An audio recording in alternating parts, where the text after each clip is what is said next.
سبحان فالق الإصباح.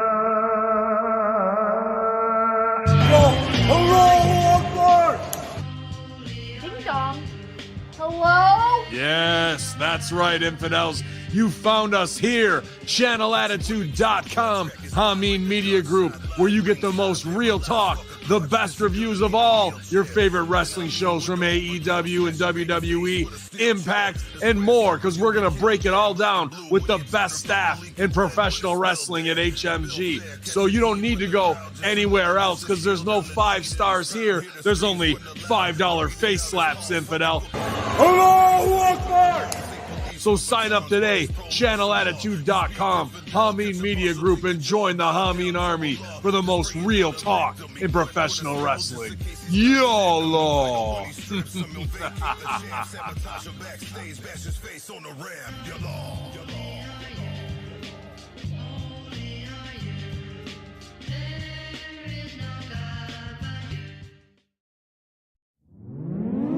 Warning.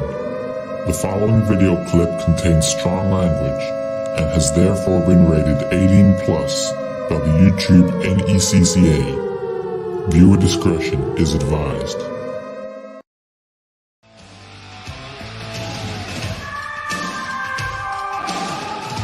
The PWC Network. What the world is watching and listening to.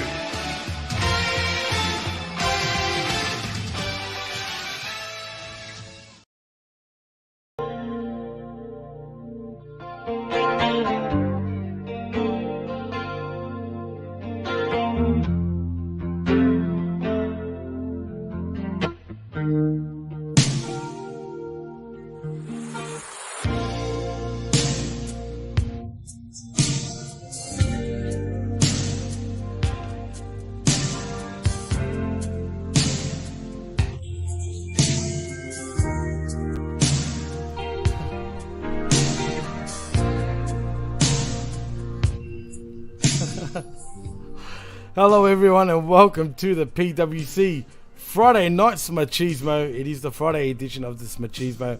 I am your host Jimmy T and my co-host, can we go side to side? Purple Rain. Song was a little bit sad. I know. You know what? I'm laughing because this shit is too somber. It's a little marvelous. Machismo. Yeah. Now I just didn't think of that. But we are grieving. Well, we are, but you know what? It should be something like this, Jeff. Let's be honest. I mean, come on. Look. Well, let's hear it. Let's hear it. Because I am too somber for this. And why isn't nothing playing? I don't know. You're a shitty I know DJ. why. No. I know why. That's all good. I fucked up. But that's okay. Yes, there we go. That's how it should have been. Lippman! There we go. Now we're popping, Jeff. See, Jimmy T and Jeff. Let's start that again. I am your host, Jimmy T. That is Jeff Lippman. It is a Machismo. And instead of going all somber, we're going all banger after banger after banger. Right, Jeff? That was a proper homeboy entrance. Absolutely was. Well, let's get into Raw because can we call this? I mean, we had Raw 30 last week, or should I say the week before? But can we call this Raw Cody? I mean, you can if you like. I would just call it the Raw after the Rumble. You could, but it just felt very Cody-centric. I know you won the Rumble, but you know. Well, I mean, I didn't think it was particularly Cody-centric. I mean, he got his flowers, but Rhea got her flowers, and I mean, listen, not a lot happened during Raw, and I'm not complaining about it because not a lot happened during SmackDown either. It was one of those weeks where it was hard to get shows done. So doing the Smachismo, which is a mashup of doing both Raw and SmackDown on one show instead of the Machismo and SmackTalk, it's a blessing. And everybody knows my complaints about WWE formatting. So after a pay-per-view, there's even more recaps and reminders of the recap. So your 3-hour Raw, instead of it being 90 minutes of content, was probably about 70 minutes of content, and your 120 minutes of SmackDown, maybe there was 40 minutes of content in there. Well, yeah, that's true. And to be fair, look, I mean, Rhea was a big part of Raw also, but you know, Cody was the sort of concentration. I will say this: Cody was mega over, dude. Let's be real. He was, and I also want to say that you know, I wasn't part of the Rumble review show. I was invited. I declined. I wasn't feeling up You to were it. tired, And I figured right? I was very tired, and Chris was able, and you know, and I'd been doing a lot of shows, so I figured, yeah, why not? Let's hear it. And I also look at our numbers, and the shows that Chris is on tend to do better. When Chris is on, shows do better. Why do you say that? Why are you saying that now? Like even the conflict, like the show that I did with Chris, that did better. He's the common denominator. It's not that I'm the drawback or you're the drawback. It's just people like to listen to him, and I don't blame them. He's a very good orator. Anyway, I sort of felt like I liked the Rumble more than you guys did. I didn't mind it. Chris was the negative one compared to me, just quietly. And I had listened to Wrestling Soup, and Joey hated it, and Draper didn't really like it, and Mish, I think he wanted to say he liked it, but I think he was almost afraid to. And then later when he did a show with Kevin, like Kevin liked it, so then Mish felt empowered to say he liked it, but he was, you know, it's like he didn't want to betray the other co-host, so it's like he only liked it a little bit. I liked it. I mean, I'm not saying it was perfect, but I was entertained for 80% of it. And if Hardy wasn't on there, and if the Alexa Bliss Bianca Belair match was a little bit shorter, you know, it would have been great. I can't do anything about the formatting where they do the pre-show during the course of the frickin' pay-per-view. I mean that will drive me crazy forever. And like I almost get it on a PLE because it's a different animal. It's not like you already plumped your money down and it's wasteful. But they did it then too. I mean, so it's like I get it now, but it's just like I'm beaten down by it. But so why have a pre-show? I don't know. Anyway, I get it. It's an inducement for people who are on the fence to watch it or just stick around. Got it. But I enjoyed the Rumble. I mean, I gave it, you know, a solid A-, 9 out of 10, whatever you want to say, because I enjoyed both Rumbles. I didn't hate the pitch black match. I actually think that it was fine. In some ways, I thought it was very clever. I know why people are disappointed in it. I know why some people are shitting. I get that too, but I'm not one of them. I thought the women's match was just okay. It was like a Raw match, but I thought that the main event, and especially the aftermath of the main event, was worth 10 enchiladas. It was fabulous. Absolutely, and that made it. And see, I'm glad you brought up the women's Rumble because it seems like a lot of people felt that the women's Rumble was better than men's. I disagree. I thought the men's was better than the women's. Personally. I thought they were both good. I mean, both of them disappointed me in the same ways, in that they had disappointing surprises. Right, and that's WWE's fault for, you know, putting in our heads of the expectations of possibly a surprise or two. Right, but it's also the dirt sheets. I mean, I was always Rock skeptical. A lot of people were, you know, talking about The Rock, Stone Cold. Yeah, people tweeting about The Undertaker. I mean, just because people are in Texas, guess what? Stone Cold and The Undertaker live in Texas, and there was a WrestleCon there. But you know, I think we were all surprised that neither Trish nor Lita were in there. I was disappointed that Aldis and Mickie James weren't in it, but I wasn't altogether surprised because I know they're in this venture with Conrad where they're going to do wrestling conventions. Right, and that's what I was trying to tell you about that last time because they've signed up to do one here. I just wasn't sure if they had like struck a deal like they did with Carl Anderson where he could keep his obligations. You know, I was shocked Naomi wasn't there. I was surprised about Cardona, but I also knew he was at an NWA show the following Tuesday, you know, supposedly defending his title. So again, it could have been a Carl Anderson deal, but but Booker T, I mean, that was a bad surprise. Didn't look good. Logan Paul, I thought that was a good surprise, but we'd always tag team wrestlers in it. I mean, we didn't need Ford or Dawkins. And if you're going to pick one of those guys, pick Ford and have him look good. But neither of them look good. Ford got eliminated right away too. You had Gable and Otis. Gable didn't need to be there. Otis, I like the visual of the 5 feet all around like wrecking ball. He's so short, man. He's just too short, but he's a brick shithouse though. Yeah. Like, you know what I'm saying? Like, he's just a brick. You know, Gargano being in there, of course, drove me crazy.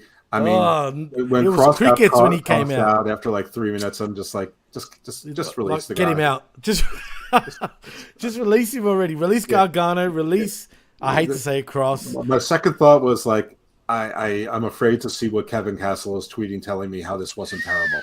I mean, But, I spoke to Kev last week briefly, but does he truly think he's doing okay in WWE right now?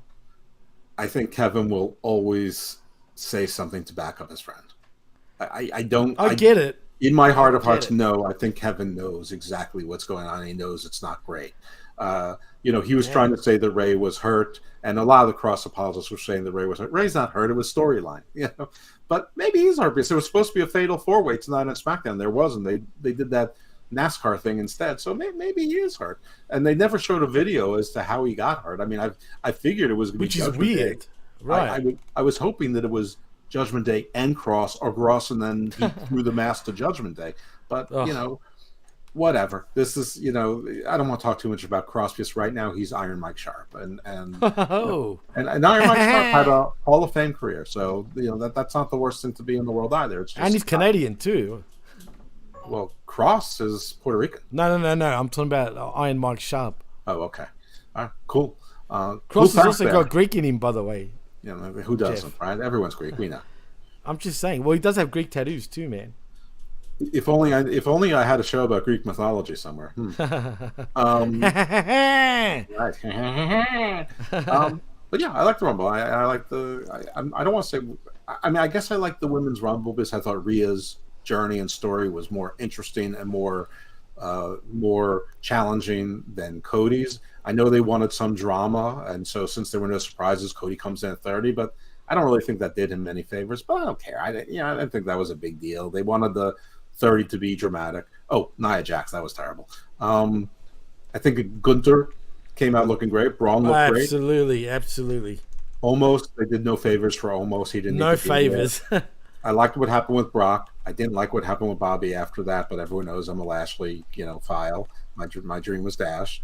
I like Braun and Ricochet working together. I like Sheamus and Drew working together. I think that there weren't that many micro stories told in either Rumble, but it was fine. It's Jimmy T, the apologist. That's new. You can do that now. You can put down on the bottom, for example, the evil one, Jeff Lippman. I'm gonna try with it. But yeah, let's get into Machismo. Will be here all night. All right, it should tell you that you'll be able to do it now. Can you see Is that the headline? Yes, the headline. Just got updated. I like it. That's pretty cool. Shout out to StreamYard for the new update, whatever this is. But it's cool. The apologist Jimmy T. That's me right now, because I'm trying to be positive, man. You know what I'm saying? I'm trying. But yes, let's get into Raw. And you know what? The Rumble, as I said, I actually didn't mind it, but I get it. And Booker T and who's the other not so surprised? Oh, Edge. I'm pretty sure we said we were expecting both of them to be in the Rumble, and that's exactly what happened anyway. So Edge for sure. Booker T wasn't a big surprise either, but Edge for sure. I had no doubt that Edge was going to be in there. I am glad the way they handled it with Beth Phoenix, because I didn't want her to be in the Rumble, so it was fine. It actually, you thought that that's the way they were going to protect Rhea, is that she, got the spear from Beth Phoenix. That was dumb though, dude. I actually didn't like that. You know why? Because, fuck that hair, that 80s hairstyle with a can of hairspray in her head. On her head. To be a tribute to something, but for the life of me, I can't remember what it is. Dude, it's straight out of the 80s. Let's be real.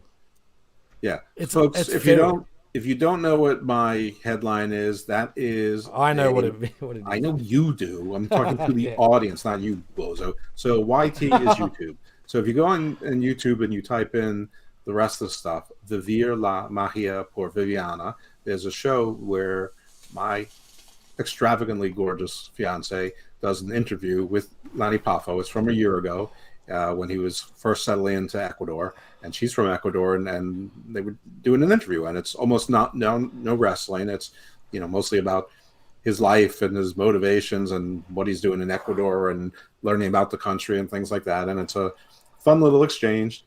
Gets a little awkward. It's a little cute. It's sweet. It is an insight into him and probably the real him.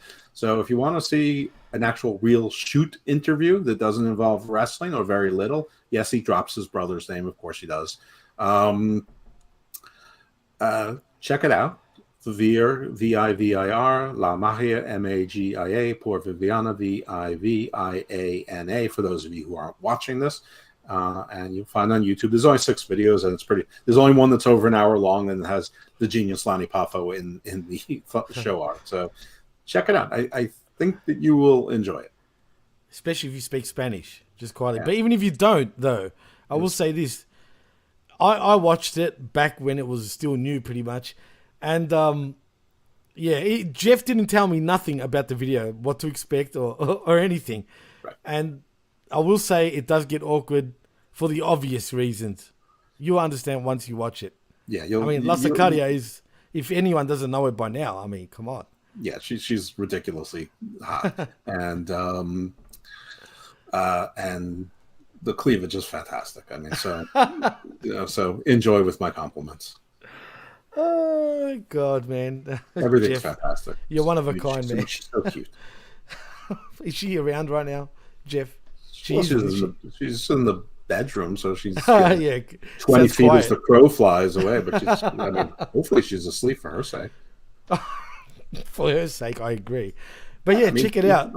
She hears me say this stuff all the time. I just mean it's 1:20 in the morning. I hope that she's asleep. Well, it sounds like she's asleep because it's pretty quiet in the Lippman household right now as we speak. Because usually I hear all sorts of things going on in the background, Jeff, like that's plates, right. Glasses. Anyway, it almost sounds like she's ready to kill you. Well, she's La Sicaria after all. That's part of a Latin relationship, right? I mean, that's why I told May Valentine, Mira Diaz Gomez, that I couldn't subscribe to her OnlyFans. I'm like, you understand? I have my own South American queen, but I hope you do well. Gold. Oh, that's brilliant.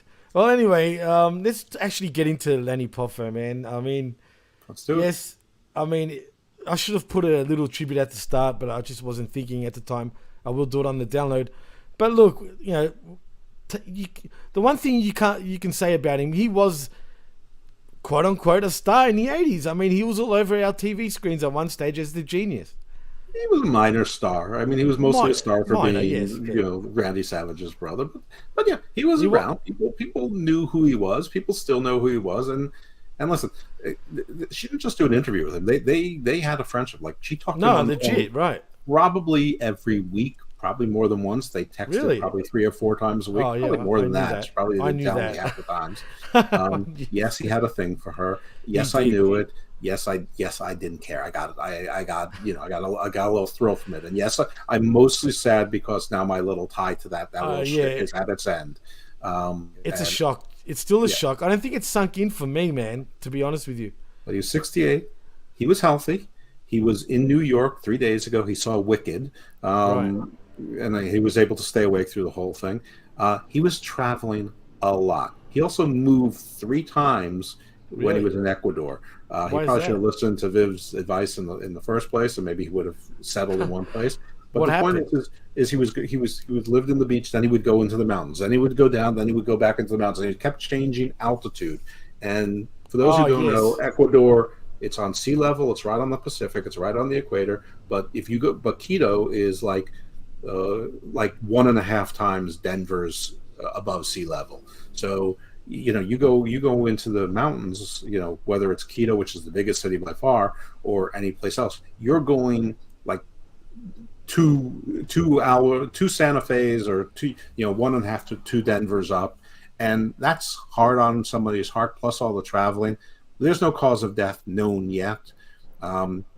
He wasn't in Ecuador as far as I know, because he was just in New York. He was actually scheduled to be here in Maryland on Saturday. Right. So and he was posting from New York too, funny enough, right before he passed away, unfortunately. Yeah, he was very active on Facebook. And let me tell you, he posted pictures with lots of beautiful women, beauty pageant queens from many South American countries.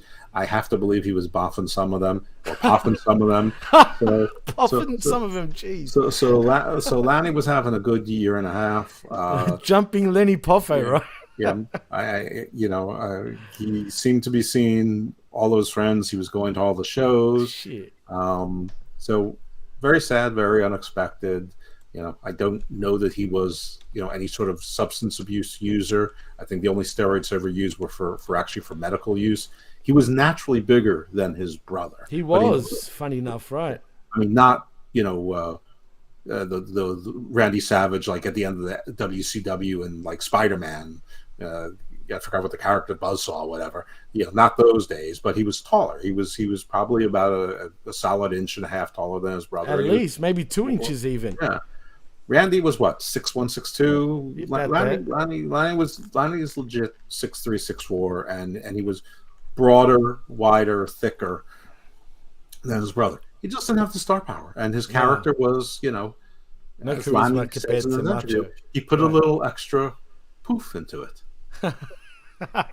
People used to Extra give him poof. shit. He did. put a He little actually did. poof into the character. He really did. Yeah. Leaping I'm not sure Lenny if he uses Poffo, that man. word or a different one, but he uses but he's trying to say he was trying to be flamboyant. Right, and he was, and he was good at it too. Yeah, and he had a I fun mean, little seriously. shit. Yeah, and he got some of that WCW money at the end. And pretty much done nothing. Right, and he's been riding the circuit since. He goes to shows, and he bought a condo on the beach, which was for U.S. purposes is cheap, but he bought another place in Quito, and it took him almost a year to sell the place in Manta. He never seemed to be stressing over that. So I mean, obviously financially he was doing okay. There's a lot Must of have been right. Yeah, a lot of expats in Ecuador. Now Ecuador is a pretty dangerous place, but he wasn't there, Right. so I'm not chalking it up to Ecuador. But I am suggesting that perhaps all the travel and all the changes in atmosphere, and the extreme changes in atmosphere that he sort of put himself through to live his best life may have put stress on the system, but who knows? One never knows. We're only speculating. We don't know what was the cause of death yet, but I'm assuming it's more than likely a heart attack, right? I mean, it would have to be. I mean, a heart attack or like an aneurysm, something right. sudden. I hope that it was sudden. I hope it was painless. Listen, was he creeping on my girl? Yes. Did I know? Yes. Could I have put a stop to it? Yes. Would I have? No. Because one, I trust her. I'm not worried about it. Secondly, It was fun. It was fun. It was funny, man, while it lasted. I'm not going to lie. I mean, I don't have a lot of direct relationships with a lot of wrestlers. You got a few, but not a lot. And and while I didn't really have the direct relationship with him, I mean, like it's close though. The phone would ring and I'd see it say Lenny Poffo on it. And that was not an unusual. That was a weekly routine. And that's surreal in itself, man. I mean, I would have marked out for that. I would get I was getting a kick out of it because knowing you know what I mean, and La Sicaria, and seeing him act the way he was acting, I did get a kick out of it, man. They were going to do a follow-up. They were going to do, my first year in Ecuador or whatever, and Right. then, and we were going to see how much better his Spanish was and how much better her English was, and then all sorts of stuff like that. And her English is much better. Oh yeah, her English was much better, and I'm sure his Spanish got better too. But it never happened, and now it never will. He was traveling a lot, and frankly, she was putting it on for a while. We've had our own stuff. We've been busy, and whatever it is. But it's a shame because it's sort of like an opportunity that they'll never happen. Like we could have gotten like the last interview with Lanny Poffo, or at least the last candid, real man interview with him, and maybe we do. I mean, maybe this one is the last realist interview. It's certainly the realest one you'll find anywhere. No doubt about it. So check it out. I mean, we will have the audio version right here on the PWC network. Like the entire time. I know you're making me. Maybe I should put the video version on the PWC network, right? Why? Yeah. Why not? I'll probably do that. Little Fettuccine 68 says, "When will we see Jey Uso? Soon. I believe by the time we get to Elimination Chamber, I'm sure we'll see him. But that's we'll see him at Elimination Chamber for sure. 100%. Whether we see him before that or not is a very interesting question. And the truth is, I don't know the answer to that, and I love that I don't know the answer to that. Right, me too. And shout out to Little Fettuccine, who I believe is a new viewer and new listener. So keep checking us out. Communicator. So yeah, right. And what just up, quietly, are you I an love Alfredo? fettuccine. Or are you like a vodka sauce? What kind of fettuccine are you? You know what, man? For me, bolognese. Yeah, it has to be bolognese. I'm not asking fettuccine. you. I'm asking him. I don't care what you're doing. You're Well- probably putting tzatziki and feta on. No, come on. Feta, yes, sometimes. Yogurt sauce. I put yogurt That's sauce a and good- olives hey, on everything. if there's no And parmesan- watermelon, some fresh tomatoes and some cucumbers. What are you saying? And some Are you- hummus. are you- No, not hummus, man. Please, yuck. I don't like chickpeas. Nah, chickpeas. That's more the Arabs thing. You know what I mean? Not the Greeks thing. Greeks eat it, but not the Arabs do. But Little Fettuccine says favorite Dwayne the Rock Johnson movie. That's a hard one. Offhand? Actually, Walking Tall for me. What's that? Walking Tall for me. That was good. I'm gonna stick with Get Shorty, but I have a feeling there's something else I like more. I just can't think of it right. I mean, the guy does 6 movies a year, so it's a little bit hard to remember. Yeah, that's true, man. I've I mean, watched there was a shitload movie of them. called No Pain, No Gain, Yes, which was actually yes. really That was but good. but it's not enjoyable. It's just good. And it's forgettable too, if you know what I mean. Yeah. But it was a big movie at the time. I mean, I sort of like The Scorpion King for when it came out. I mean, that was a big You deal. want to go OG Dwayne Johnson, the first one, the very first one you're talking about? Well, no, that was The Mummy, but I'm talking about The Scorpion yeah, King, the yes, one where you're they right, actually you're made a right, movie sorry. around him. And Yes, that, yes. that, I mean, that was... I mean, I forgot about it. The Mummy was a break. The Scorpion King was his breakout. That's the Alfredo. Gotcha. Good. Me Nah. too. Well, I don't mind also like mushroom sauce. You know what I mean? On a fettuccine, like a carbonara sauce even. Yeah. Come on, you like carbonara? Well, Jeff. carbonara is just Alfredo with peas and ham. Well, yeah, that's true. It's true. Same shit. So I'd go Alfredo, but he goes. Ah. I don't like pesto. But anyway, this is not about spaghetti or pasta in general. We're talking raw, and we're coming from Tulsa, Oklahoma, Jeff. Woo! After yes, it's also Living on Tulsa time. yeah, we are. The show though opens up with Cody Rhodes with a Cody Rhodes vignette and a recap of his victory in the Men's Royal Rumble on Saturday. As Cody makes his entrance and gets on the mic, he takes a long beat to soak in the adulation of the crowd before talking about his first day at Ohio Valley Wrestling. Shout out to OVW. There was a sign on the door that said "Tomorrow's Superstars Today," and he was sitting in his beater Volkswagen Jetta, getting ready to go inside. And he vividly thought to himself he was going to be the WWE champion inside of 2 years. Boy, was he dreaming. He was a little delusional because he also thought he was going to be the next John Cena, and the crowd didn't like that. They booed. And he recounts the highs and lows of his career and personal life, wondering if he'd tell that version of himself about everything, all the way up to winning the Rumble and main eventing WrestleMania. Truth be told, he wouldn't tell the kid a single thing because every piece of this broken road has been 100% worth it. His theme begins with him saying the words, "Wrestling has more than one royal family," and for it to be true, to be real, to be validated in his heart, he has to stand across from the entire bloodline, from the tribal chief, the LeBron James of this generation of wrestlers, who has held the title for almost over 800 days, and he has to stand across from Roman Reigns. He has a great deal of respect for Roman, and he speaks with sincerity, and he says this with that same sincerity. WrestleMania is in 62 days, and those 62 days are the rest of his life. And at the end of those 62 days, Reigns will lose the title after WrestleMania. He can be the tribal chief, the head of the table, the biggest star in the world, but the one thing he will not be is the WWE Undisputed Universal Champion. And before I get into Judgment Day, this felt like it went long now that I've read it. But it was just your typical Cody promo, and the crowd soaked it up. I thought it was good. It was just a little bit strange where these 62 days are going to be the rest of his life. So even if he wins, then like a caterpillar, he just dies. Oh, yeah, I mean, maybe so then he's when reborn Roman just through a picks him up, cocoon. back up and go, he's dead. So I'm taking him as he's back. Why? Who does Cody feud with after Roman? We don't. Come on, that's thinking too far ahead. Yeah, don't That's- know. Yeah, I mean, there's no chances clear are path. there'll be a Roman rematch. I mean, Seth Rollins as well, possibly. Oh God, Seth again. There you go. The first few laughs I mean, of the usually show. the first one, there's some sort of transitional one, so someone that's, you're supposed to take seriously, but not that seriously. So, I mean, I don't think it'll be someone as jobby as Baron Corbin, but, I wouldn't be Oh, surprised. please. I wouldn't be surprised if it was someone just a peg above that, like the Miz, bringing up, the Miz. It'll be the Miz saying, "Cody, I was there when you started. I was never impressed with you. I'm still not." Something like that. And to be my fair, wife's hotter than yours.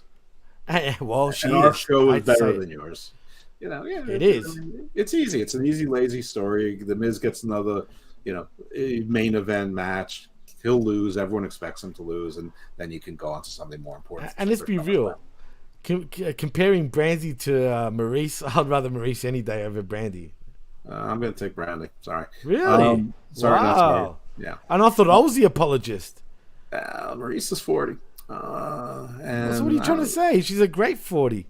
She is a great 40, but I'm going to go younger, and I think Brandy's just. I think Brandy's Brandy. I think it's hotter. Anyway, not important. Wow. You know what? I'm answering the question. The Miz. I'm going to go with the Miz. And let's be clear. It's not even clear that will happen. But if we had to pick, that is a good pick. Even if he doesn't win, that could be his next year. Well, as we continue, because we get Judgment Day next, actually, Jeff. As Finn Balor gets on the mic and asks if Cody is coming back to do something original. I love this line. Or is he just going to knock off Balor's old stuff like before? And if you don't know what he means by that, he's talking about Bullet Club. And because that's exactly what Cody did. He actually did do that.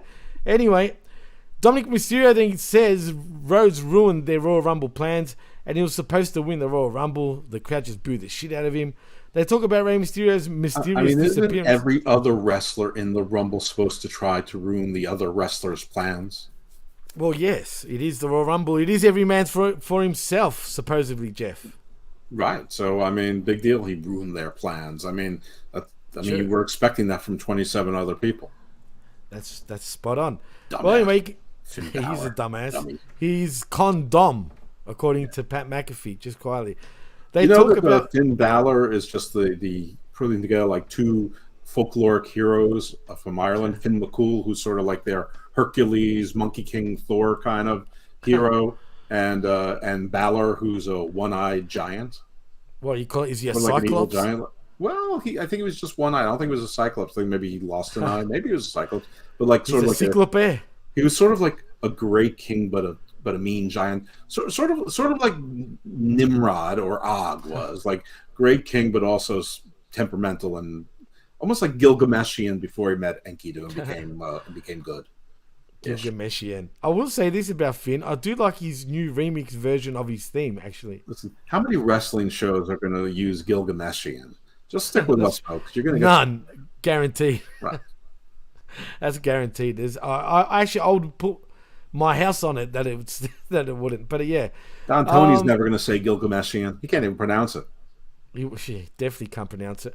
But anyway, he continues as they talk about Rey Mysterio's mysterious disappearance, and Dom accuses Cody of ruining his moment. But if he'd done that, New York couldn't even figure out how to put fucking in the middle of Gilgameshian. Oh, speaking of JD from New York, do you know we're ranked higher than JD in Canada? We should be ranked higher than JD everywhere because he sucks. All he does is curse. Fucking this, fucking that, fucking this. Like you're not interesting if every sentence has fucking it. Well, we are in the top 50 in Canada, so shout outs to our Canadian viewers and listeners. And yes, we are above JD from NY, so eat that, Chris. Jerry. Yeah. Take that, Jerry. That's his shoot name. Anyway. Jerry Erasmus. Yeah, that's right. It is. Anyway, Tom accuses Cody of ruining his moment, but if he'd done that in prison, he would have got. This is good. I love Cody's response to this also. But anyway, and he wouldn't be standing here right now. Then Damian Priest gets on the mic and says Mysterio should be the only multi-generational star main inventing WrestleMania, not some suck-up. He's kind of right. Who gets what he wants. But then Dom continues saying, Dom says Cody owes him, and he owes him an apology for ruining his moment. Rhodes asks him to hold up and says he runs the risk of pissing him off, but he has to ask if Mysterio is trying to scare him straight. What do you think he meant by that, actually, Jeff? Do you mean straight, wink, wink, or no, straight? Jamie, I don't. I think it's. I actually do. I think it's like the old scared straight programs that you went to in school, like when they took you to the prison so the kids wouldn't be bad. But I personally think he really meant it the other way, just the way he I know said you it. did, because this is the PWC and everything. That's is right. Well, I'm telling you, Cody, I think really, because it is prison, right? I mean, you know what happens in there. People get got. So you think it was a double entendre? Yes. Well, Absolutely. would he be trying to scare Cody straight? So the innuendo would be that Cody's gay. Right, that's true, which is weird with Cody's response. Yeah, I mean, it's weird. That's why I didn't think it was in that direction, because it doesn't make sense. But then again, Cody never did go to college, so. Yeah, that's right. And Cody, you know, he's still lisping a bit, especially his S's. His S's are very emphasized. Just saying. I said it. Anyway, certainly the Mysterios are one of the royal families, he goes on and says. Mysterio tells him he doesn't respect his own father, and he certainly doesn't respect Dusty Rhodes either. Cody then asks the crowd if he should play it safe so close to WrestleMania, or should he do what he wants to do and kick somebody's ass. Mind you, the crowd were actually chanting, "Kick his ass." In two promotions, you have irreverent characters dissing Dusty Rhodes. Right, that's true. Oh, jeez. I wonder why the other one can't do something different. But anyway, and he challenges any of Judgment Day to a match tonight. Commentary then hypes up the show tonight, including several Elimination Chamber qualifying matches. And then suddenly we get Edge making the entrance and jumps Finn Balor, kickstarting a brawl as Cody Rhodes makes the save. And we go to a break as the brawl is going hard. Yeah. Are you scared straight? So scared straight that you're hard? I'm very hard for condom. Anyway, do we really need Edge in this, really? I mean, yes, we needed Edge because Edge has a feud with the Judgment Day. I mean, but I would have rather him come out later on in another segment involving the Judgment Day. Somebody had to back up Cody. He wasn't going to get beat down by 3 people. So your other choices were the OC. It makes sense. It makes sense every day over the OC. I beg to differ, actually, Jeff.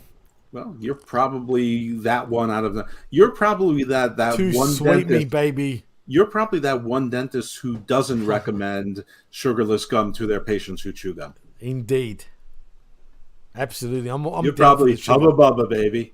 Hubba Bubba, absolutely. I haven't had a Hubba Bubba for years, dude. Bubbalicious it.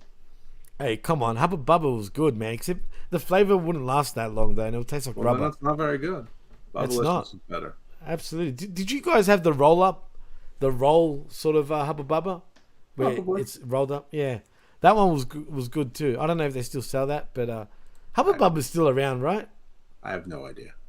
I haven't really paid attention to it. I haven't seen it in a while. I'm sure it is, but anyway. I cannot remember the last time I chewed gum. Really? Not even extra? Not even extra. Really? God, I actually still chew extra. It's good for you, apparently, for your teeth. Anyway, I say bullshit. But anyway, next we see Austin Theory walking backstage, and we also get a confirmation of Cody versus Finn for later tonight. But we get shush please in Chad Cable versus Seth Rollins for your Elimination Chamber qualifying match. Gee, I Decent wonder match. who will win this match. I know, it's silly, but yes, as you said, Seth Rollins wins by pinfall via the pedigree and qualifying for the Elimination Chamber match in a decent Chad match. Gable done to deserve to be an eliminator? He's lost every single match he's in, and I think he's been the one who takes them in. I mean, even Ali, who had and everyone knows I don't like Ali, but Ali had a little thing going with Seth Rollins. At least that would make sense to finish. Where's Ali now, Jeff? I don't really care what Ali is, but I mean, exactly. Like Gable. Free Ali from me. But Gable doesn't belong here at kayfabe, and I also don't want to be seeing him losing matches like this. This to me is like AEW booking. These two guys will put on a great match. I don't care. There's no banger after banger after banger, like Seth, like Drew and Sheamus say. And you got Otis there, who isn't going to do anything. I mean, he stands there and he doesn't get involved. But like little Fettuccine says, Seth versus Gable was good though. Banger after banger. Probably a gender here. More than likely.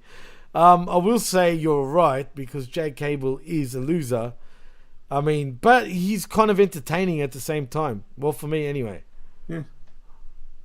I mean, it is what it is. He has a sense of humor. He's funny, but I mean, this shoes thank you thing is it's over. It's over. But it's fun doing it. It's like, shush, please, thank you. It might be fun doing it, but it's not fun hearing it. It's not as fun as but No, nothing's as fun as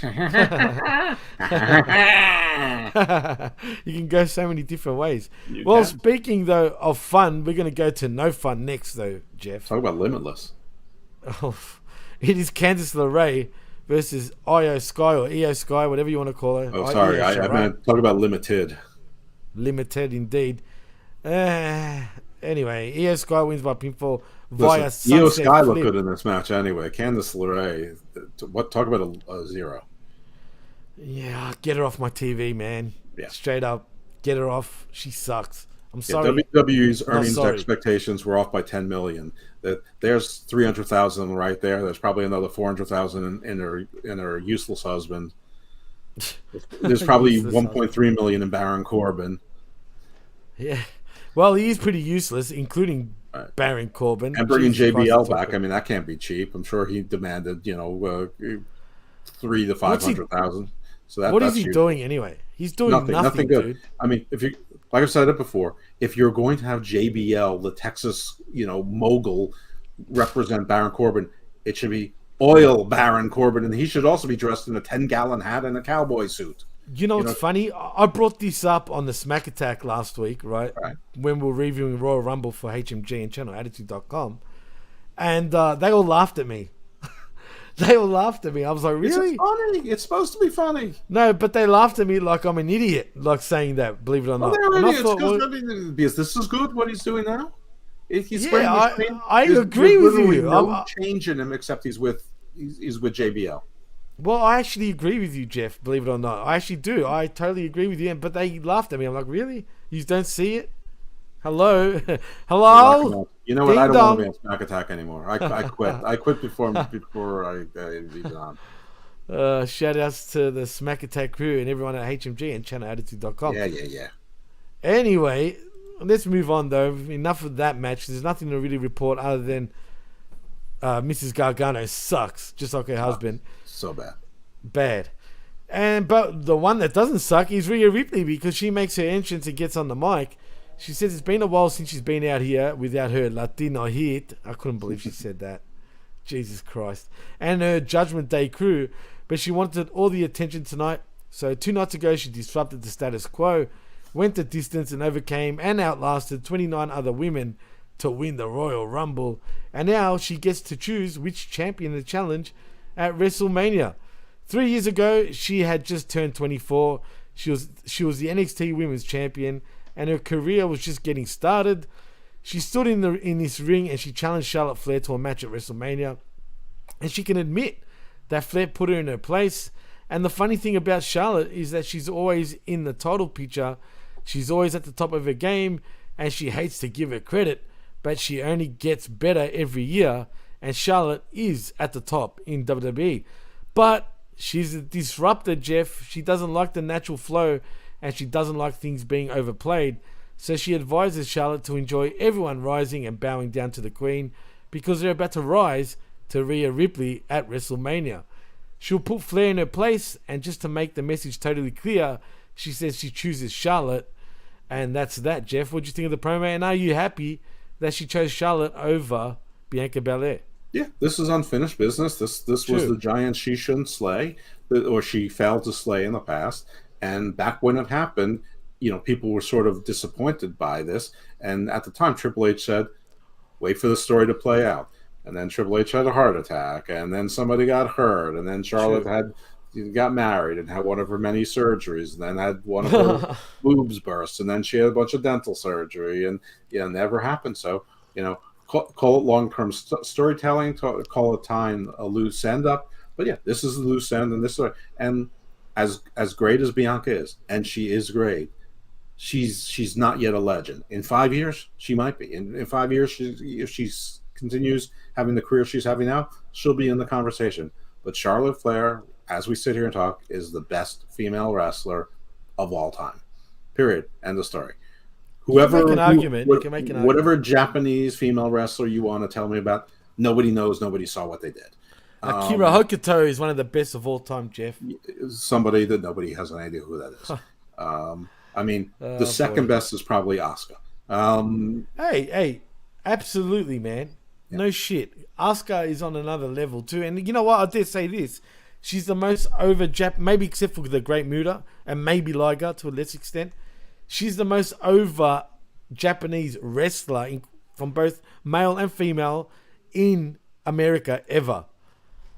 I think that's fair to say. I mean, I would think, I would go back a little bit like to Mr. Fuji maybe, as a heel. Okay, Fuji, right, because he was more of a manager though. But yeah.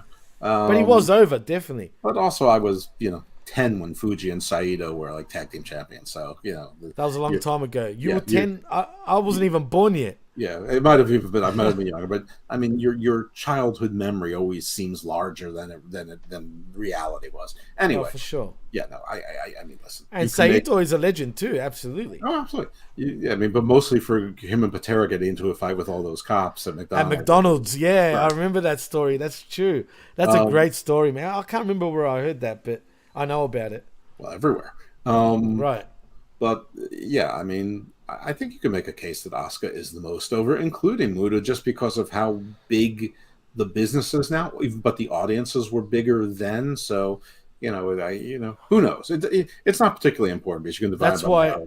Well, that's why I said Muta's an exception because really, I think he's the most over Japanese wrestler of all time. I think he is too. I would say so. I mean, you have the Giant Baba, Antonio Inoki, who are legend status, but I'm not Fujinami really, as well.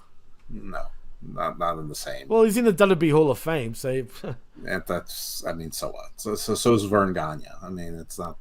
Yeah, Vern was so overrated, and his son couldn't wrestle for shit. His son sucked. He sucked. So Greg Gagne, you suck. Yeah, he's definitely. Anyway, so yeah, I liked it. I liked how she cut a nice, clean promo. She told the story. She gave her explanation. It made perfect sense. This is the chip that's on her shoulder. So she's going after the best. Cool. Also, and if by she the way, does win, she becomes Grand Slam champion. Switches TV shows, which is interesting. I don't know, but why though? Well, do we really need that? Because SmackDown's only getting stronger, dude. Well, I mean, whatever. I mean, I know it's the A show now, but come on. But if she switches and she's no longer in Judgment Day, what happens to Dominic? Does he come with her? But the rest of it, I mean, there's a whole lot of other subtext to it that goes along with that. So anyway, I mean, I'm assuming she's going to win because she should. She should.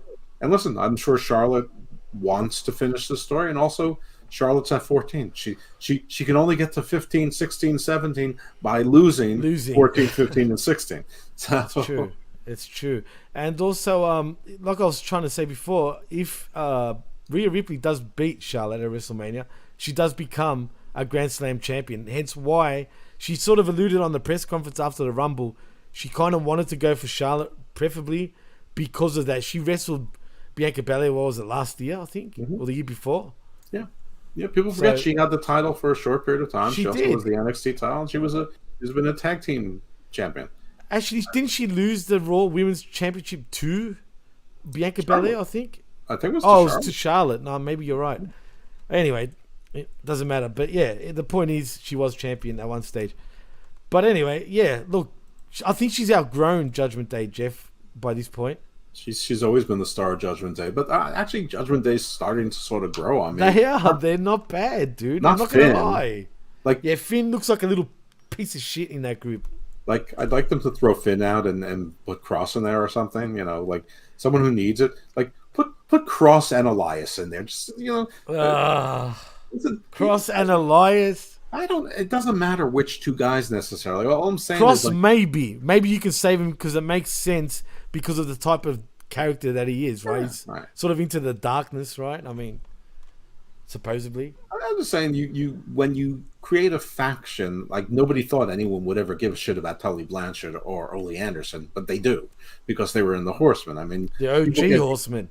People get bigger as a result of being in a faction. I mean, Steve Austin was nothing. He was no one until he was in the Dangerous Alliance. He was just a journeyman. True. Actually, let's be honest about Steve Austin. He was a late bloomer in becoming a star. Sure. He was grinding for over 11 years before he became Stone Cold Steve Austin, one of the biggest superstars ever in not only pro wrestling history, but obviously WWE. Yeah, well, sure. I mean, one statement it subsumes the other, but yeah. All right, so what's next? What's next after next? What's next is Seth Rollins being interviewed backstage. And before he talks Elimination Chamber, he wants to talk tonight. What a crowd and what a fight against Chad Gable. And now he's going to go and take the United States Championship back and go on to WrestleMania. And he says, let's go. Not let's fucking go. No. He should have said, let's freaking go. But he also says he doesn't like the next question so much. And then we go to the break. Hey, well, that was fine. Didn't the interviewer bring up Logan Paul and he sort of made a face? I think he did. Yeah, didn't she bring up Logan Paul and he's like, oh, what? And he just sort of went silent and walked away. Yeah, he didn't like the question. That's how he ends it. He doesn't like the next question so much. Right. And then we go to a break. So he didn't answer that was the important part of the interview. Well, he didn't answer it, so there's nothing to say. But I think clearly we're going to move into a program between him and Logan Paul at WrestleMania, which I'm cool with. Sure, so am I. Speaking of not cool, though, we get the two biggest jobbers currently on Raw, and that is Baron Corbin with JBL versus your man and your favorite, Johnny Gargano. In an Elimination Chamber qualifying match. How do we even have to talk about one of these guys qualified to be in an Elimination Chamber? This is what I hate about WWE. I mean, listen, we go crazy with pulling our hair about the ranking systems in AEW, but like WWE doesn't even try. Like Baron Corbin, I think he's won one match in the last 4 months, and has Johnny he even won a match? Yeah, and Johnny Gargano, I don't know what he's done because he was already injured and came back, and I'm pretty sure he I don't know. Whatever it is, neither of these guys deserves to be in anything. Yeah, so I'm not even going to say shit other than Johnny Gargano wins by pinfall via a small package. Anyway, we come back from commercial, though, because we get MVPs in the ring to host their VIP lounge, Jeff. Are you excited? I am. I'm excited. I mean, I don't know why there weren't any baddies there, but okay. I guess he's getting old and slowing down, huh? I guess. Well, he intros the show and welcomes his guest tonight. It is the WWE United States Champion in Austin Theory. MVP tells him to make himself comfortable, and Theory is very impressed with the VIP lounge. He talked about watching the VIP lounge when he was a kid a long time ago, and he's here to help Montel reinvent it and make it relevant. And then he says, think about this. The VIP Lounge presents ATL Austin Theory Live, or even better, just call it Austin Theory Live. MVP then admits it has a ring to it, but classics never go out of style. Theory then tries to claim that he's a classic, and Montel says he's too young and takes the crowd's temperature on his idea. MVP then asks him where his head is at going into Elimination Chamber, and Austin takes offense because he got behind Bobby Lashley last week. MVP then says he knows Lashley can beat Theory, and Austin backs off to talk about the Elimination Chamber. He goes on to say it's grueling and hard to survive, but he has in fact survived it. He's even survived Brock Lesnar F5ing him off the top of the chamber, and he's still here because he has the ruthlessness the new generation needs, and no amount of aggression can stop him. MVP then digs it because he knows those are called Easter eggs, folks. Easter eggs. Ruthless aggression. MVP then digs it because he knows where he is as a young, brash United States champion who got thrown off a pod because The Undertaker did that to him, and he knows Theory is scared to hell and that anyone could be in the chamber. Austin then scoffs at the comparison, and Porter tells him that the Bob is more dangerous to him than The Undertaker. Theory then says he's beaten Lashley twice. When I say Bob, I'm talking about Lashley. Theory says he's beaten Lashley twice. Not the haircut. Not the haircut, Bob. That's why I corrected myself. Theory says he's beaten Lashley twice and he's not going to be in the chamber, and he wants to talk about something that isn't the past. MVP agrees and admits that Lashley isn't business partners with him anymore, so he can't speak on his behalf, but for his health, he should. Austin doesn't buy it and tells MVP that he should be worried about his own health, and more importantly about Bobby Lashley's house, because everybody in this arena knows that Lashley is his meal ticket, and that meal ticket is about to get chewed up by Brock Lesnar. Enter Bobby Lashley. Why doesn't MVP bring Omos with him? He does manage him. Like, doesn't he know that there's things are likely to go wrong in his talk show segment? Like, why wouldn't you have a 7'3" giant there? Right. Well, I guess Lashley was the guy to help him out. But he doesn't represent Lashley. Lashley doesn't want much to do with it. Well, it seems like look, it's a bad... Listen, Jimmy, listen to your dad. ...road. Yeah. Sorry, Daddy. Just quietly. Anyway, enter Bobby Lashley. MVP tries to back him off. MVP's like a year older than Lashley. I know. They're both pushing 50, if not 50 already, right? Yeah, I think Lashley just turned 46. I think MVP is 47. 46? Are you sure he's not older?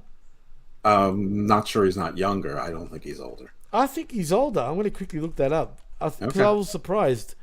Well, anyway, what happened is that Lashley came in and he was wreaking all sorts of hell, and he was about to do a spear on Austin Theory, but Austin Theory pulled MVP's walking stick, and so he pulled MVP into the path of the spear. So Lashley inadvertently speared MVP and not Austin Theory, and so and Lashley didn't seem too concerned about MVP, but Austin Theory made his getaway. It was pretty much a lazy segment, to be honest. They could have done so much more. And if this is a story, I thought that was sort of clever. I just don't understand why Omos wasn't there. I mean, obviously, so this could happen, but does it matter though?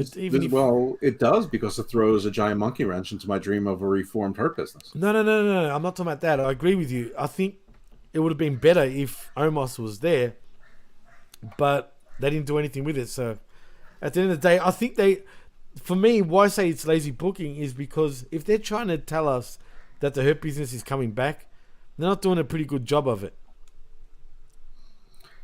I don't know what to tell you. I mean, it's true. Just saying. Well, anyway, backstage, Judgment Day are interviewed. Finn Balor tells Byron Saxton to tell Edge he's not hard to find, and he works Mondays. As for Cody Rhodes, he's been stealing from him for years, so tonight he's getting trounced, and Balor is coming to collect. Right. Clearly he did collect. Just saying. Also, we get a special preview of Dave Bautista's movie, which looks intriguing. Does it though? I don't know. I'm interested. I'm not going to lie. I mean, it's an M. Night Shyamalan movie, and has he done anything good since Unbreakable? Not really, but this might be the movie. It might be. It's clearly he's the bad guy, whatever is going on there. But Drew Yari gave it a review and said, was it great? No. Was it perfect? No, but he liked it. So Drew Yari likes everything. So with that review... That's a good name for a podcast. I think an average person would give this a 3.75 out of 10 without even saying I'm saying that this is a below average movie. All right. Oh, I'm going to have to check it out. Because nothing says below average like Jimmy T. Yeah, right. Come on. Do you think of me that low, really? Anyway, Jeff. Okay, you're mid. I'm higher than mid. Come on, man. I'm way You're higher really than pushing things now. You're really pushing things. But I just want to say, Yari should think about making a new show, calling it Drew Yari Likes Everything. I think that's a great name for a podcast show. Or the Yari 6. The Yari 6. Well, shout out to Drew Yari. Yeah. You better shout out us that you never do. I know, it's your fault. He shouts me out all the time. He never shouts me out, damn it. No, he doesn't. Never. He doesn't like you. Never. Yeah, well, tell him to... He's never liked you. Eat a dick. I'm only joking, Drew. I'm only joking. Anyway, where were we? We got the Miz next, Jeff. Oh, God. Yes, when my hand goes up, your mouth goes shut, Jeff, remember? That's fine. Talk about the Miz fast. Let's get into this. He's basically bitching about being disrespected at Raw 30 and getting teamed up on and eliminated first at the Royal Rumble and getting first man out chance at the airport. That's bullshit, Miz. You know it. Right. Of course, the crowd chants that at him and he treats them like the children he claims they are. Like I just said, when my hand goes up, your mouth goes shut. He's also upset that he didn't get an Elimination Chamber qualifier and says he won't leave the ring until he gets the opportunities he deserves. Enter Adam Pearce, though, Jeff. He says, lucky for Miz, he's got a guy been beating his door down all night for an opportunity like that. And it's the newest member of the Raw roster in Rick Boogs. He's back.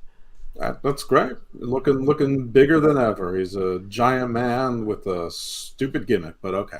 Well, Boogs air guitars his way to the ring, but Miz scoffs at the idea of wrestling him in a $10,000 suit.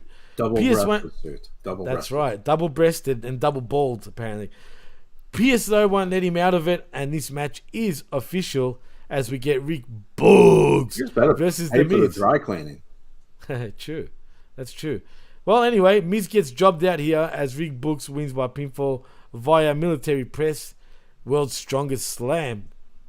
What do you think, Jeff? It's The Miz. I don't care. Rick Boogs. I mean, again, Raw keeps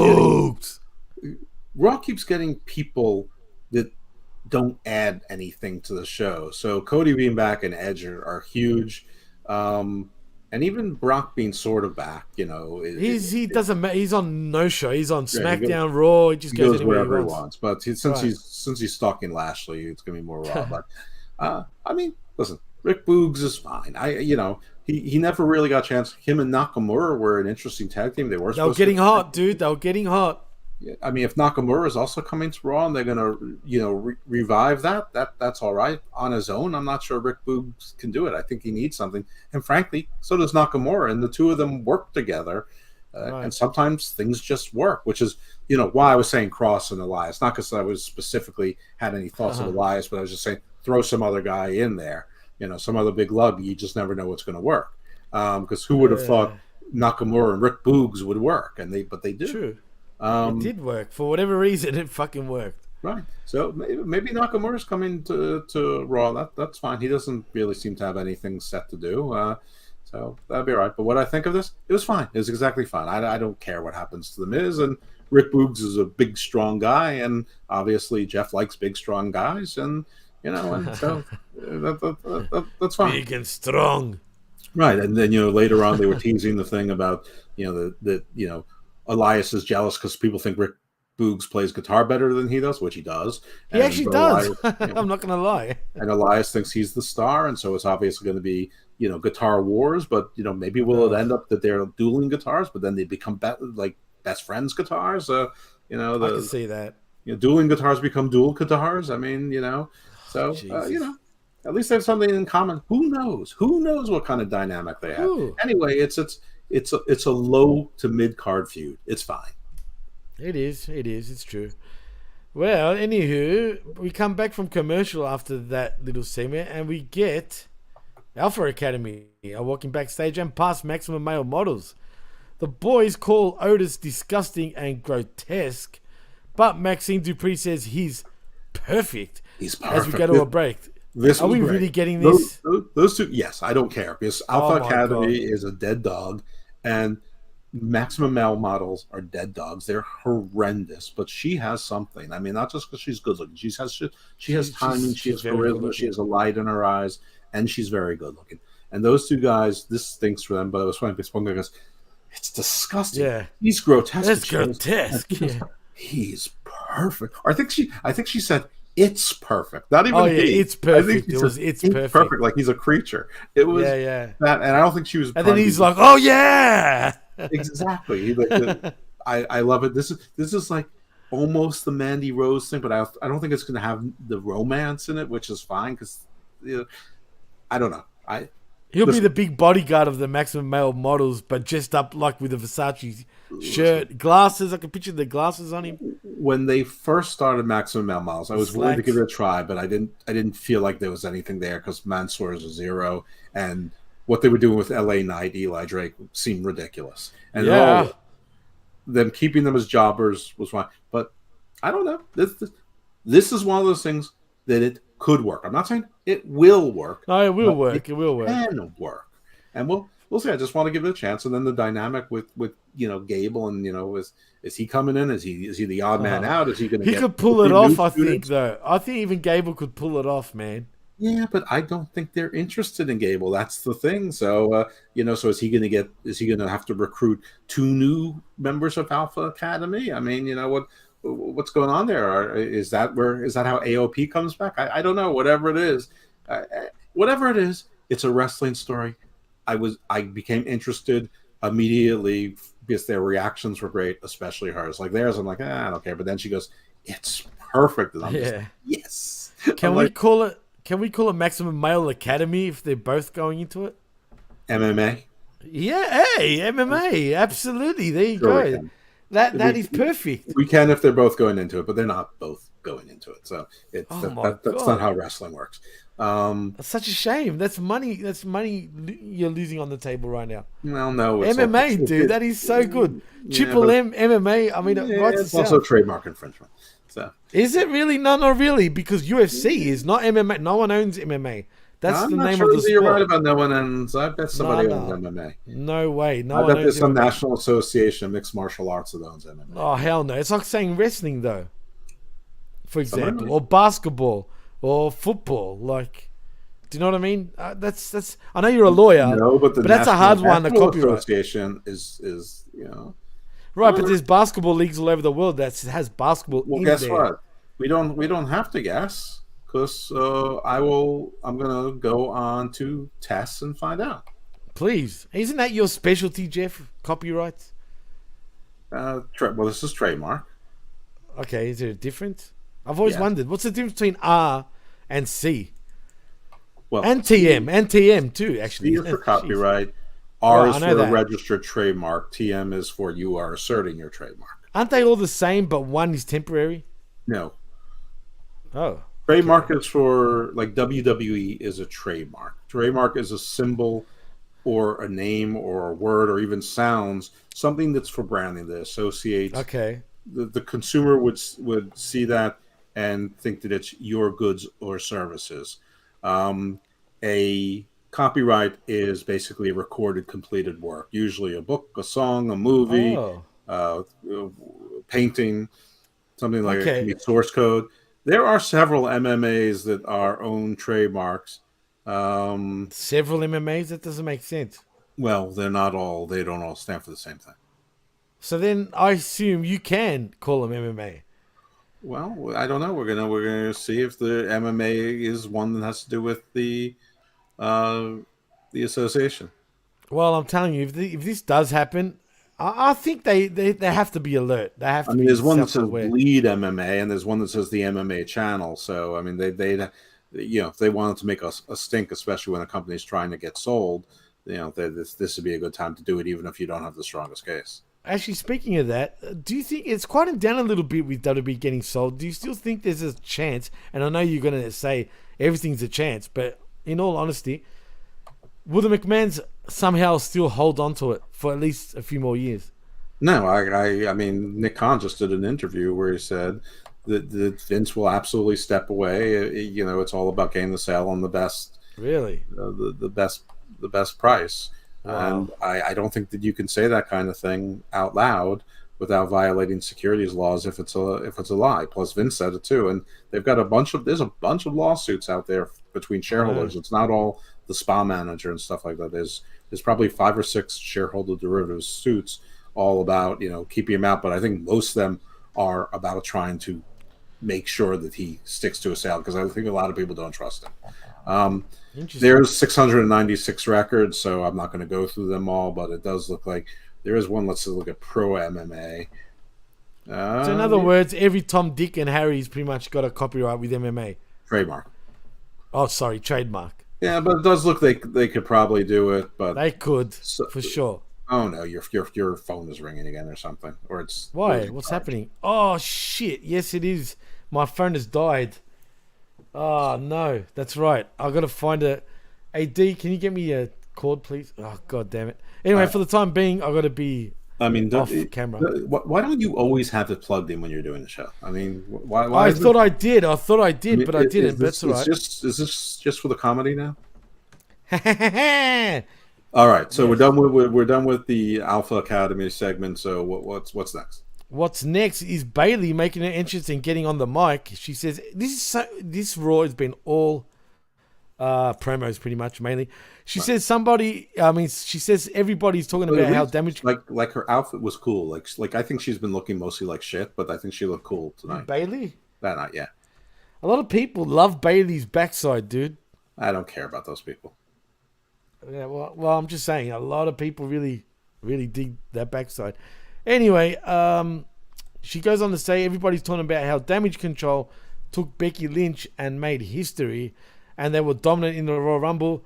Elimination after elimination after elimination after elimination. But she has to say her personal favorite was single-handedly eliminating our man, Becky Lynch. Now, thank goodness she's finally done with Becky Lynch, and the story is over and done with. And then enter Becky Lynch. She calls Bailey a stupid fool and tells her to shut up. That's so dumb. Yep. And anyway, they're not done until she says they're done. And she already won the Royal Rumble. She didn't need to win it again. Yes, you did. She just needed to make sure none of Damage Control won. Bailey accuses her of making excuses, which is true.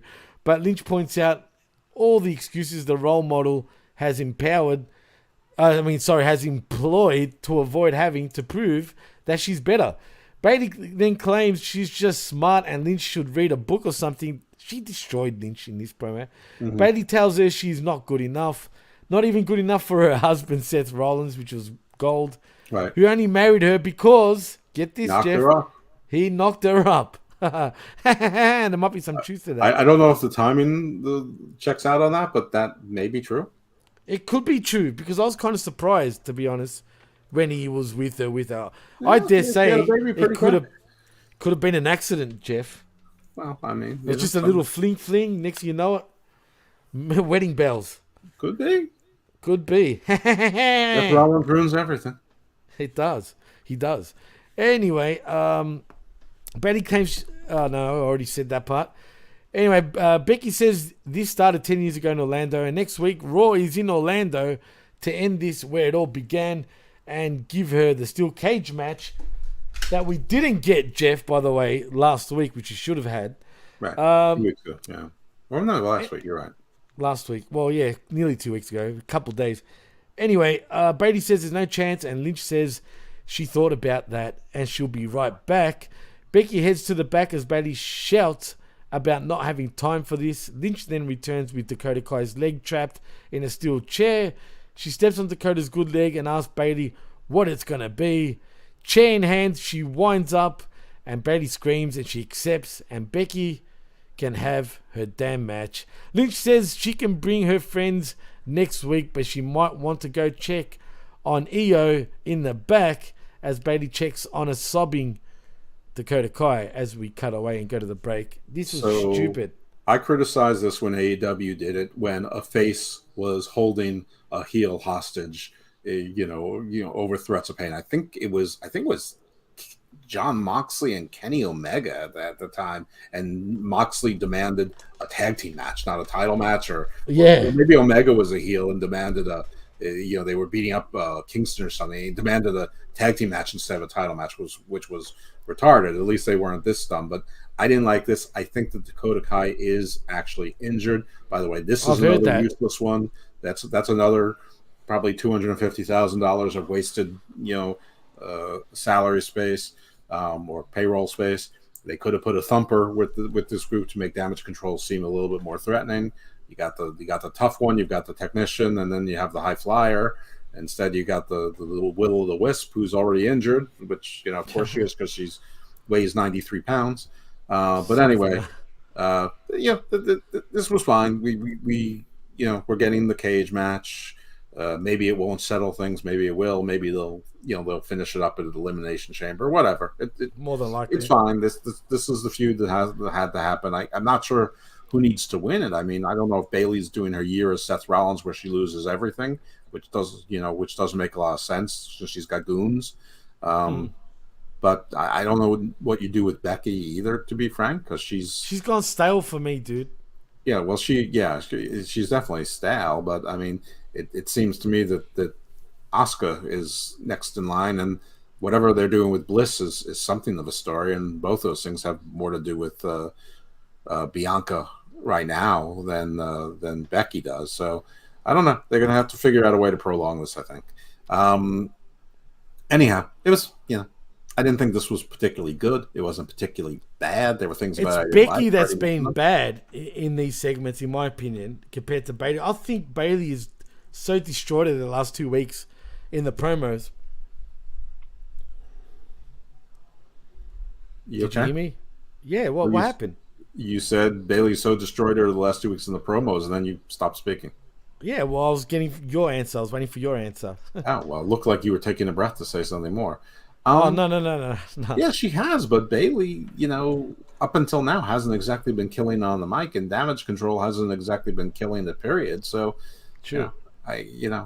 This to me is nothing. But again, you want to write something for everyone. They're two of the 4 horsewomen. Let them feud. It's fine. At this point, like I said, I think that the cage match isn't going to finish it. Maybe they'll introduce a new member of Damage Control to help not hurt. Zaya Lee, anybody? It could be, or maybe they'll actually get a thumper. But they have to prolong it because this again, this is a mid card feud at this point, or mid to upper card feud for the women's division, which is a mid card feud, to be frank. And keep them both busy, and it's fine, and they're both good wrestlers. But yeah, Becky, she's been very mid with occasionally hitting something well, and like her wardrobe is strange, her hair is strange. Like she's a face now, but she still does her hair and wears the clothes of a heel half the time. Like she doesn't. It doesn't feel like she really knows what she wants to be. Well, she's trying to relive the man era all over again, which I think is not really working anymore. Oh yeah, it was organic, so you can't force something that's organic. Once it's gone, True. And it doesn't matter because Carmella's back, so they're both on the back bench. So, and that's what's next, because as we come back from commercial, Adam Pearce is interviewed. He confirmed a steel cage match between Becky Lynch and Bayley for next week, as well as a number 1 contenders match for Bianca Belair's Raw Women's Championship at Elimination Chamber. Anyway, the first 4 entrants are the last 4 in the Rumble, as we get Raquel Rodriguez, Asuka, Liv Morgan, and Nikki Cross. To a few of those names, and the other 2 will be set by qualifying matches, with the first being a 4-way on next week's show, as we get Candice LeRae versus Mia Yim versus Piper Niven versus the returning Carmella. Right. Yeah. So 2 people who lose every match they're in practically, and 2 who have just come back. That's right. That's very true. Speaking of losers, though, we get Chelsea Green rolling up to complain about the unacceptable accommodations she's being given. She's not just any superstar, she's Chelsea Green. And where is her private dressing room and Swiss chocolate? Sorry. So as Adam, a diva. Wow. As Adam leads her off screen to deal with some of her issues. And then speaking of... Well, let me say this. Isn't Bayley really the Karen character when you think about it? Well, a diva and a Karen are 2 different things. And she's playing that's what Chelsea Green is the diva. Right, she's playing the diva. Right. Which is also what Carmella plays. Which is right, also... that's true also. It's the same character, essentially. I mean, there's no shortage. I mean, listen. I know it's derivative. I know it's copying. I don't care. Chelsea Green to me looks exactly like Britt Baker, except with a better body. And I've been saying Britt Baker's got a better head, though. They look exactly the same. And all Chelsea Green should do, she should wear the same outfit as Britt Baker, sort of that red Michael Jackson kind of jacket. No. She should do her hair the same way. She should claim that she's a doctor of podiatric medicine, and she should say, Dr. Chelsea Green, DPM. You never know. And that would be much better than this. Yes, it's copying. Don't care. It'd be funny as hell. And she's a better wrestler than Britt. Britt's a better talker. But she's also has a better build than Britt. I mean, You want to say Britt has a better face? Maybe, but they look strikingly similar to me. And I'm not look, they're both hot anyway. So either way. But speaking of losers, we get a real big loser next, Jeff. It is Dolph Ziggler being interviewed from earlier, where Mustafa Ali takes another loser, by the way, right. who takes charge, and Ziggler promises to steal the show tonight as we get Bronson Reed versus Dolph Ziggler next in an Elimination Chamber qualifying match. And guess who won that? Of course. Fuck me. Bronson Reed and Ali had nothing to do with Bronson Reed or anything. Nothing. Bunch of losers, Jeff. Bunch of losers. So, straight up. So, by the way, speaking of losers, the loser in Canada, JD, tweeted, "So Bronson Reed is fucking savage." What? JD from New York? Yes. Not from Canada? You say Canada for some reason. No, a loser in Canada, because behind us in Canada. Okay. I mean, okay, but like to get that excited about Bronson ranked Reed, higher in Canada, JD. You know, Bronson Reed. I'm finding it hard to get excited about Bronson Reed. Well, we'll say this. I watched Raw Talk right after Raw, which ironically is on live on the WWE Network here in Australia. Yes, I said that they're competing with Fox 8, which is where Raw and SmackDown is actually on Australian television. But for whatever reason, we also get on the WWE Network. Okay. Whatever. Anyway, it is what it is, which is dumb in many ways, but cool in some other ways. Bronson Reed, look, I liked his promo on Raw Talk. I thought it was great. Here, he's winning, right? I mean, but what are they doing? They're not giving us anything. Like, give us something like, who is Bronson Reed for the people that don't know? Right. Why is he who he is? Like, we're not getting none of that. And I assume, like you said, they're doing Tony Khan style booking here. Are they assuming that we should already know who Bronson Reed is? I guess, but are they? I mean, I'm not even. I think they're assuming that we should know that Dolph Ziggler is a face, and I'm not even sure that most of the audience is on board with that. I mean, it was rather abrupt. I don't know. I guess they're trying to give him squash matches against names to sort of, build him up and I guess get him a feud. I assume Ali was in that segment because that's his next opponent. I guess that'll be a mini feud. I don't know. I mean, care less. Right there. There's another 2 out of 3 wasted payroll spots or salary spots. Payroll. Probably totaling between Ali and Bronson Reed, probably $500,000 to $600,000 right there. We're getting ever closer to that $10 million in mixed earning expectations.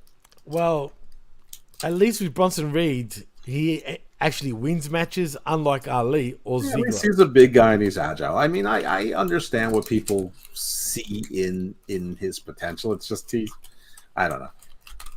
I've already explained it. I get you. He's that one guy that you never smelt his breath was bad, and then one day you smelt his breath was bad, and you can never get that stink out of your nose again.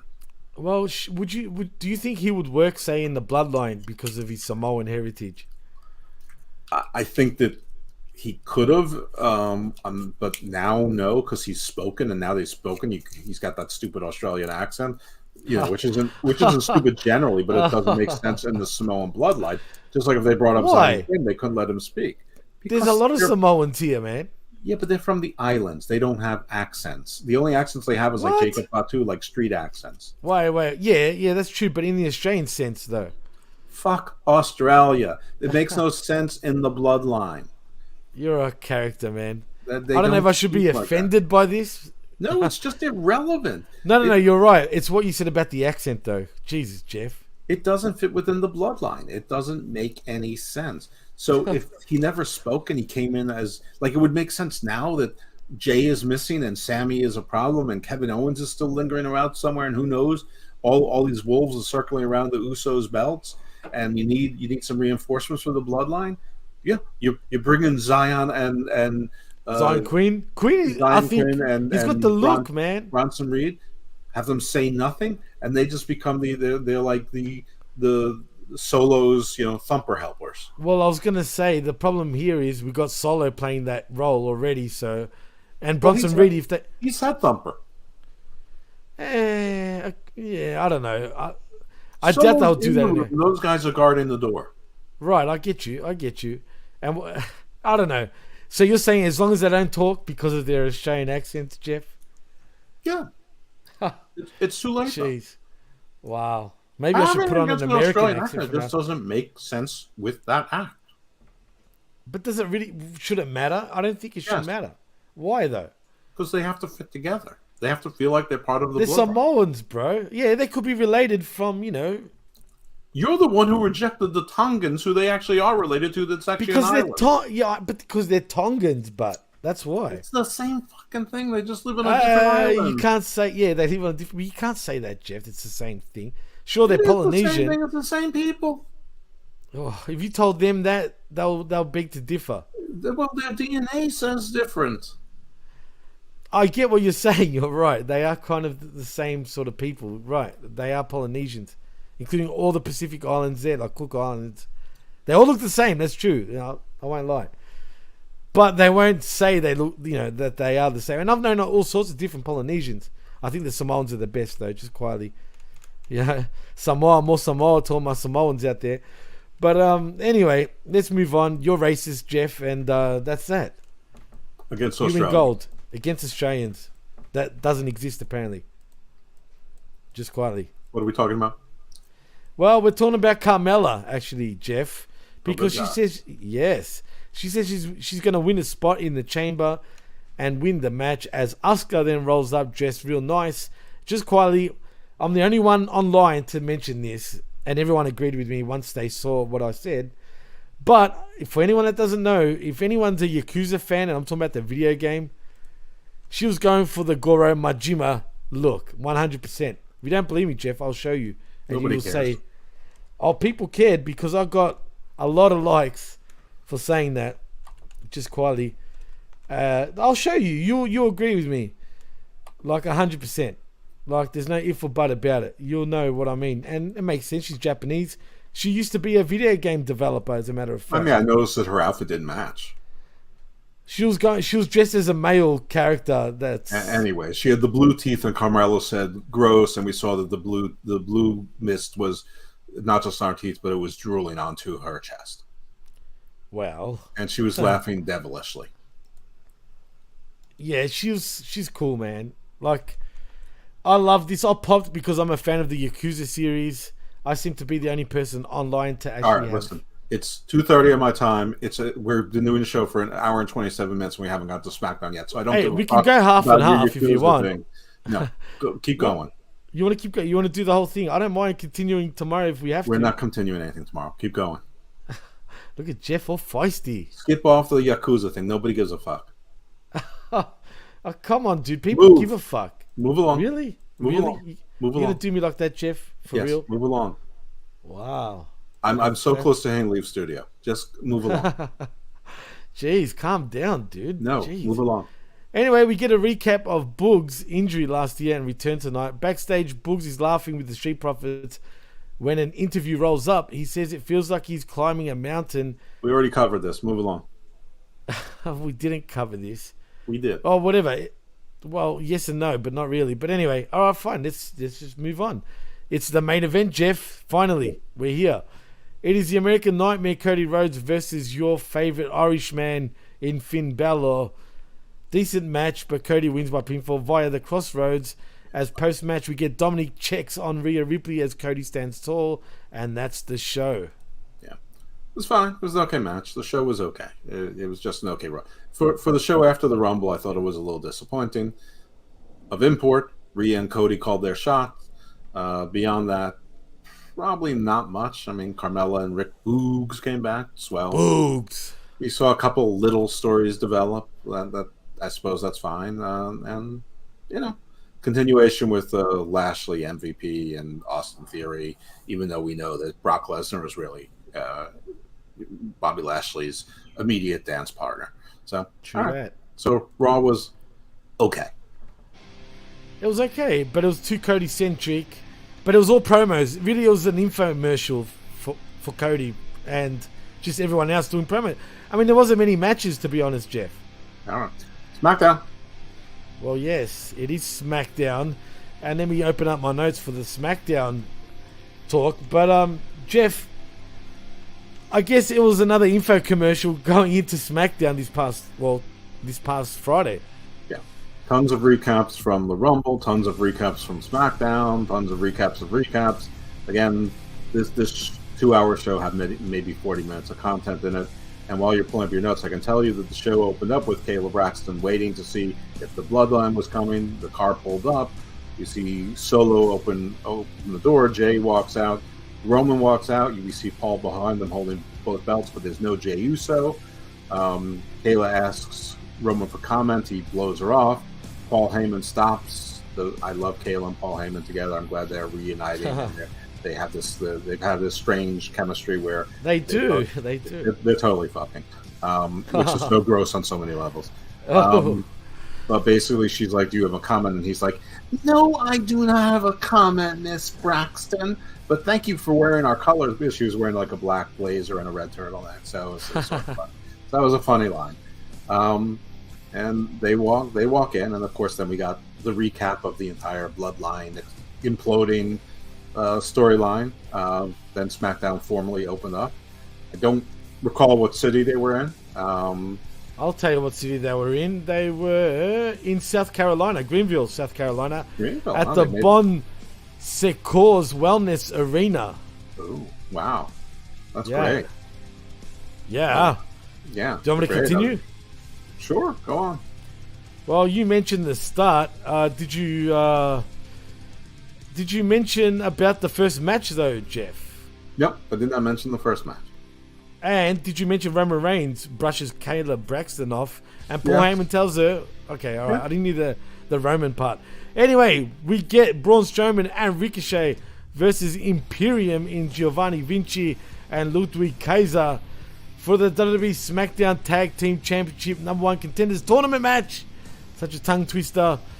Anyway, Braun Strowman and Ricochet win by pinfall with a Senton Atomico off of Strowman's shoulders on Ludwig Kaiser, becoming #1 contenders to the WWE SmackDown Tag Team Championships.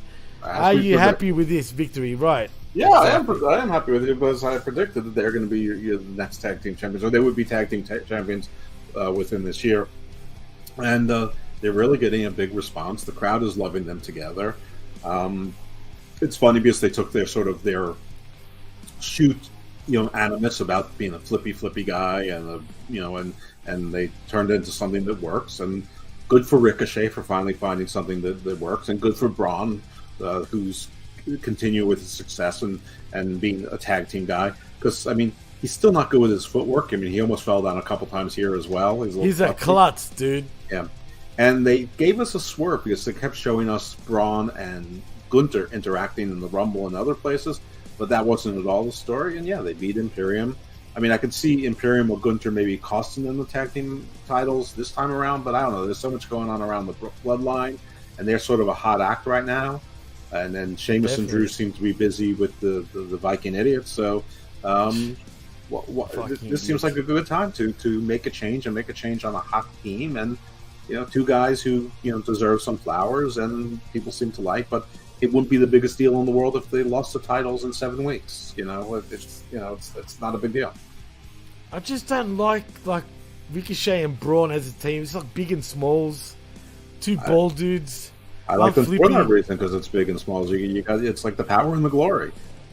Except Paul Roman wasn't that much smaller than. No, he wasn't. He was shorter, but he was just as thick. Yeah, they were both big guys. But this is sort of the thing. I've always sort of liked this dynamic of one big guy. Power and Glory were closer to Hawk and Animal than this. This is an extreme difference, but I like the dynamic. You got the power guy. It's just that all the matches are saying that Ricochet gets beat up. He manages to survive, get a little offense in, dive for the tag, and then Braun cleans it up, and then they do some tandem offense and they get a win. Meanwhile, it looked like they landed on the Ludwig Kaiser really hard. People were saying that he actually shit his pants. That would surprise me. I don't know, but that looked pretty solid anyway. I like the match. Solid indeed. Yeah, solid. Better than wet. Oh, better than wet. Yeah, well, none of it's a good situation, but Oh, it's true. Well, we get Cha-Cha next, and when I say Cha-Cha, I'm talking about Charlotte Flair. Shout outs to RBV for that one. She's interviewed backstage. She says WrestleMania is going to be epic, and you can't underestimate someone as persistent as Rhea. And tonight we're in the Carolinas. Woo! How is Rhea being so persistent? She hasn't been, but I digress. Anyway, Sonya... she hasn't mentioned her in a while. But I tagged you, by the way, in a happy birthday tweet to Morgan Fairchild, so now you can again. See yeah. Damn.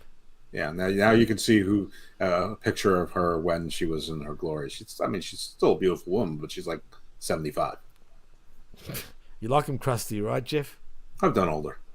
Oh, what? No, really? Yeah. Oh, please! I hope that's not true. It's from the movie. It's from the Grand Budapest Hotel with Ray Fiennes, and the guy goes, okay. She's 84, and he's like, I've done older. I know guys that are the only good part about that entire movie was that line. Oh, don't see that thank movie. You. I won't. Well, anyway, Sonya Deville then rolls up and calls it Hicksville. She's calling Carolina Hicksville. That nobody, right? That nobody wants to be in, and says she wants Sonya to win. Deville's been persistent, not Rhea. Right, exactly, spot on. And she wants to win that title, and it'll be her against Rhea at WrestleMania because Hollywood demands a star, and she's a star. Yeah. As we go to a break, Jeff, is she a star? Well, not so much. I say no. Not so much. I wouldn't go so much as to put her on the useless line, but if they had to make a purge and she was one of them, I don't think anybody would notice for 5 months. I agree. If that long. If that long. I preferred her as the sort of conniving evil authority figure. And she called herself a general manager, which I didn't know she was a general manager. According to her, she was. But anyway, she kept making up her title. She was supposed to be his assistant. Then she was right. Then she did SmackDown. He did Raw, but they were still always together. It's like she sort of did whatever she wanted, which it made no sense, but it was also good at the same time. The funny thing is, she's the one who let Charlotte back in through the back door, and she kept favoring Charlotte, and now it's like she hates her. So the whole thing's dopey. And I mean, it is dopey. And she's lost how many title matches? Not just to Charlotte, but also to Bianca, and now she gets another title match. Too many. Stupid. Too many within the last 4 weeks. I agree. Well, we come back from commercial. We get a video footage of New Day and Rey Mysterio at a NASCAR event by the Judgment Day and racing. Did we mention that Charlotte won? That she well, I was going to get to that. Charlotte did win, and to retain her WWE SmackDown Women's Championship against Sonya Deville via submission with a figure 8. Right. So Sonya gave most of the offense in this match, which I get was supposed to make us think that she had a chance, but nobody thought. I hate these topics. That's happening everywhere now, Jeff, in professional wrestling. I'm starting to hate that, man. I am too, and again, Sonya doesn't need to wrestle. She had a perfectly good role that was suiting her just well. They have a million talented women wrestlers, and I don't know. I just think when someone has a good role, you keep them in that role and don't put them in something where they don't need to be. I mean, and she obviously doesn't belong in the 3-title match. Anyway, enough about that. So yeah, the NASCAR crossover promotion. Yeah, who cares? Basically. Well, this was sort of funny because there was interaction between Ray and Dom. Right, but wrestling is always, wrestling and NASCAR has always been a thing. Yeah, well, I mean, it was dumb, but there were some funny parts, like where Ray said, "Do I need to spank you like when you were 3 years old?" And they said, "Your driving's as fake as that teardrop tattoo on your face," and things like that. But this was pretty dopey. So it's all good in the Mysterio household, pretty much, really, deep down, Well, yeah. What do you mean by deep down? Well, by showing them interacting like that, it's like they're still hanging out. Do you know what I'm saying? Oh no, they were doing promotion, and they were on opposite teams, and they had but there was a heel and a face driver, and Ray won the little race. They said you can sell this here on the racetrack, and and is this going to make more WWE fans watch NASCAR? I don't know, don't care. So. This was a thing. It was it had some chuckles, but it was mostly wrestle crap. Fox crossover. This apparently is the first NASCAR race of the new NASCAR season. So Swell. Those of you who follow Swell. NASCAR, I'm sure this is a big deal for you. Swell indeed. Yeah. Well, speaking of swell, or should I cringe, we get another Cody Rhodes video package following him celebrating his comeback at Royal Rumble and getting the same victory. one. Same one. Anyway, we get the Bloodline next, who are backstage. Roman Reigns asks Jimmy Uso where his brother is, and he says he doesn't know and he hasn't spoken to him. Reigns then asks if he finds that disrespectful that not only would Jay walk out, but not even communicate for a whole week when they have a title match next week. Can you believe that, Jimmy? Someone not communicating? I knew you were going to say that. You don't walk out on your obligations, Roman says, and he asks Jimmy again if he's spoken to Jay. And again, Uso says he hasn't heard, but he knows he'll be there. Jay needs time to chill out, but he'll be there next week. Well, apparently it wasn't good enough for Reigns, and he tells Jimmy and Solo to go find Jay now as the Brawling Brutes make their entrance. Is Jay going to see the light, or is he really turning his back on the Bloodline? I think that the story will be that Jay, after much consideration, consternation, delay, obfuscation, vacillation, and lots of Asians, will rejoin the Bloodline and confirmation. And get as brutal with it, but it'll be too late because they will lose one of their titles, and then they will ultimately lose their other titles to KO and Sami Zayn at WrestleMania. But he will, in fact, rejoin the Bloodline, and whether or not that explodes again after WrestleMania, very well, maybe so. But the thing is, I don't know the answer.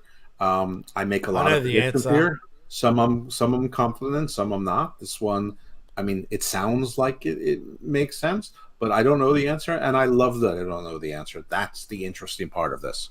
Oh, the answer is always penis, Jeff, remember? Damn it. Always penis. You Right, fucked you up. are. You fucked up. You have a point? Yeah, I did. I'm mid. No, but in all seriousness, well, yes. That's my Mortal Kombat name, Sub-Mid. Sub-mid. Yeah, Sub-Mid. It sounds like a Mortal Kombat character. Right, it's not like Submit, it's Sub-Mid. But let's be honest. Yeah, I know. But let's be honest. Dom-Com is much better. Or is it Condom? Either way, I'm cool with it. You could have a team. You could have .com and com down. Hey, Dom-Com, whatever, .com. Now, let me say this, and I'm going to say it again. I was right, just quality. I did say Sami Zayn's going to... Well, we'll get to that, actually. Let's not skip too far ahead. I'll get to that. But next, we get the Brawling Brutes, in Pete, Butch, Dunn, and Ridge Holland versus the Viking fatties in Eric and Ivar.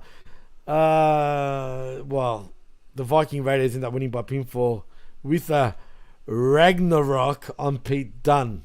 For some reason, it wasn't a bad match, but I still wanted the Brawling Brutes to win this. I can't stand these Vikings. But they're not the story. That's true. The story is their boss and their boss's best friend. He's ditched his new friends for his cool, good-looking friend. Valhalla, holla, holla. That's what I say, Jeff. I couldn't care less. You know. So clever. Well, post-match, we get the Banger Brothers, banger after banger, hit the stage and attack the Viking Raiders, beating them down for some measure of revenge as we get a video recap of the Mountain Dew Pitch Black match. The Mountain Dew? Yeah. Is that Moses? Could be. Or is it Jesus, before? I didn't say Jew with a J. I said Jew with a D. I'm hearing Jew with a J. I said Mountain Dew. Like Jewish space lasers or Jewish space lasers? You're an asshole. I'm not talking Jew, but I mean, aren't Jews from mountains? I don't know. I imagine they're from lots of places. You're an asshole. That's all I'm saying, Jeff. Stop baiting me. They're from the same places the Greeks are from, because everybody's Greek. Well, everybody's Greek, but not the true, Jews. Jimmy the Cypriot? They're Greek, though. So Jimmy the Maltese Falcon? No. Yuck. Hell no. I'm not Jimmy that sure. The Prince of Yalta? Actually, can I ask you this question? You mean Manoa? No. No, hell no. Is there a lot of Maltese people in America? No. As a matter of fact, I'm not sure most people know where Malta is. I'm not sure I know where Malta is, because I always get Malta and Yalta confused. I know where Malta is, but Like if you know I the know George that Cross I and know the Falcon, one is like sort of in like near the Ionian Sea, and one of them is more like Nah. near like Casablanca or something. yeah, but just below Italy though, towards Casablanca. Maybe Which one? Casablanca is too far to the left. Just below Italy. Which one? What do you mean? Which one? Malta or one Yalta? Italy. Malta, I'm talking about. All right, so Malta's down there. That's where the Maltese found. And where's Yalta? I'm not sure. Where is Yalta? Isn't Yalta like a duchy, like a principality or something? Yalta? Dutch? Yalta? Yalta. How's it Same spelled? as Malta, but with a Y. Really? That's how it's spelled. All right, you continue with the show. I'm going to look up Yalta while we're here. I'll look up Yalta. I'm actually. doing it. You All keep right, up. fine. You're the one with notes. Fine. Where was I? We were talking about. Down in the Crimea. So it's in Russia, pretty much. Well, that'd be Ukraine. Sorry, I've stuffed up. Did I mention that we're still ranked in Russia though? That's why I mentioned You Russia. did, and it's Yalta, Russian and Ukrainian resort city in the south coast of the Crimean Peninsula in Ukraine, surrounded by the Black Sea. Okay, So the shout out to Yalta conference was big in the resolving the Crimean War, I suppose. But is it a separatist thing? Like no, it's a resort town. Okay, It must be Malta that's sort of the principality of the duchy. Well, yes, Malta's not Dutch. It's actually they speak a No, form duchy, of Arabic. like a duke is. Duke, like the kings ruler. and queens. Yeah, like Monte Carlo is a Yes, duchy. yes. Like Luxembourg No, is no, a no. duchy. No, yeah, you're right about Luxembourg, and I Or think Lippman. Liechtenstein too. Yes, Yeah. and Monaco, like you said. And like And- Monaco, that's right. Monaco's what I'm thinking. And like Andorra is something. Andorra? I don't think Yes. it's a duchy. That's but pretty it's- much Catalonian. They're really Spanish, but Andorra. But they speak Catalan, which is forbidden in Spain, really. Yeah. Because I don't know if you know, but Catalonia want to be separated from Spain, even though it's part of Spain right now, except for Andorra. Yeah. Yeah. The There whole, you go. Catherine of Aragon thing. Yeah, But the point was the Maltese speak a form of Arabic, as a matter of fact, when they speak. They're European, but they got ruled by Arabs, hence why they're close to Northern Africa, if you know what I mean. So they actually kind of speak a form of Arabic. And what I was going to... like the Arabs ruled them because they were close to Northern Africa. It's not like the Well, island. yeah, that's no. That's why. That's why I said no. That's why I said the Arabs ruled them, because they're close to North Africa, which makes sense, and they're all Arabs. So even though they're not, they didn't originate from there. They came to there. But anyway, We who understand cares? For another show. that the North Africans were not originally Arabs. Arabs Well, were they from are the Arabian Arabs. Peninsula. Right, exactly. They're not. They are Arabs though, but Well, just in Africa. mostly now, but there's also Berbers and there's That's true. Semites and True. there's Sub-Saharan Africans. That's true too. Well, anyway, we're not here to talk about geography and history. We're here to talk about. We're not. I know it's better to talk about stuff like that though. But what I was going to say is, there's not many Maltese people in America. Not that I'm aware of. So you don't there's know any exceptions. Maltese? I'm sure there's enclaves, just like everything else. I know, but, I'm sure there is, but I've never heard of no. a Maltese American. Never. I mean, no. I mean, Like, no, there's a lot here though. Tons of Germans, tons of Irish, I know that. tons of Italian, tons of Jewish, the Greeks, fair amount, yeah, a Thank few. Asians. A lot of well, of course. I mean, Chinese, Korean, Japanese, Filipino, Vietnamese, definitely. Just like what we have. A lot of Same Indian, ones. Pakistani. Oh, they're taking over everywhere, boy. I mean, generally Middle East. A lot of Russian, Ukraine. Even before. Yeah, all this started. Russian's surprising. They're very low key in America, man. Even here, they're very low key, man. You don't really see them out and about per se. In Baltimore, there's a lot of Lithuanians and Poles, but I don't think that's generally speaking for most of the country. I think There's a lot of Polacks. Polacks everywhere too, man. Probably more in the States than here, but I've known a lot of Polacks in my time in Australia. I mean, there's a lot, and obviously a lot of people from, obviously Mexico, the Dominican Republic, Jamaica, course. Bahamas, the islands, Puerto Ricans, even though it's pretty much Puerto Rico Americans. is America. Is part Yeah, of right. That's why I said, but they're Latinos. Sure. Hey, they're pretty much, you covered all the Cubans. main ones. Oh, I mean, yes, this is- Cubans, yes. Yeah, El Salvadorians.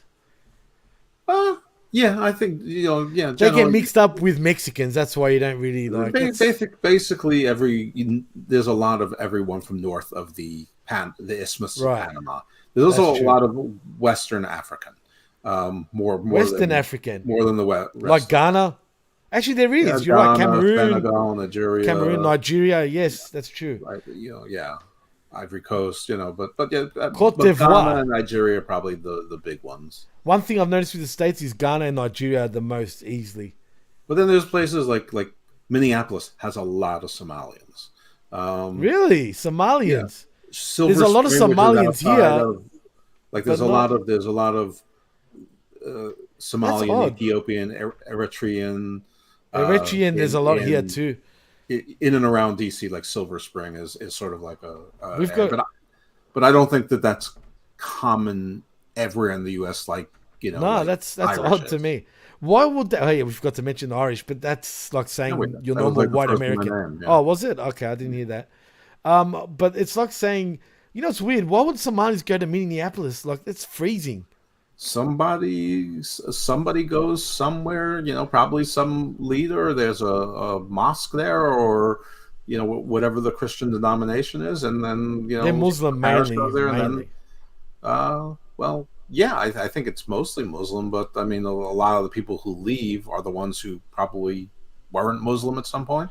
Well, we've got all the Muslim ones, especially the South Sudanese. They fled the war. A lot of them came here, and they're violent, man. I'm not going to lie. They cause a lot of trouble down here. Not that they're all bad, but I'm just saying. We have a lot of everything. I mean, it's course, it's, right. it's, Like I us. mean, it is quite a melting pot. Like most Western countries, right, Jeff? I mean, shit. I don't know. I haven't done demographics of most Western countries. I'm struggling with my own country, but No, you you've got that right. Somalis was kind of surprising, though. I won't lie. Well, I don't think that Somalis is. I mean, I think that it's only large in certain areas. I don't think it's like Nigeria. You're going to find Nigerians, And Ghana, everywhere Ghana, where there's a city on the coast. True. Maybe not in Iowa or Kansas. And Samoans are only generally on the West Coast. But you're also not going to find a lot of Swedes. They or blend people in from though with your Switzerland. everyday white person, though, man. Yeah, but our everyday white person is German, Irish, Italian, English. Greek. Yeah, I know. I mean, I get you. I get you. But there's distinct differences, for example, between Italian Greeks and, say, Irish, in my opinion. In looks. Don't get me wrong, we have everything. I mean, and also, I mean, Europe is. I mean, they're all mutt races anyway. I mean, No, I'm full. France was named after the Franks, which was I a know. German tribe. England is It's the all Anglo-Saxon German, man. German. It's The true. Celts, who are famous for being, in the British Isles, are from the pit of the Danube and made their way up there. Slavs are their own thing entirely. They're Russians, pretty much. They all come from that side. You've got Iranics, which are Persians? yeah, but you've got the northern Iranics who are basically Different. light-haired, blue-eyed, and They say it's because of Alexander the Great also that they've got that look, I supposedly. mean, there were Sarmatian knights in King Arthur, in the stories of King Arthur. The Sarmatians are northern Iranics. I mean, I don't even know where I'm going with this, but the Danes, occupied much of England. There was a whole area called Danelaw. I mean, so the royals are pretty much Danish, really deep down, if you go down the bloodline.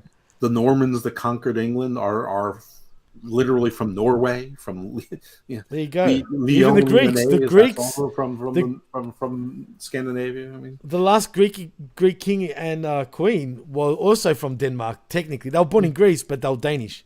I mean, half the families, if not more, are somehow related to Habsburgs. Intermarried. The Bilderbergs.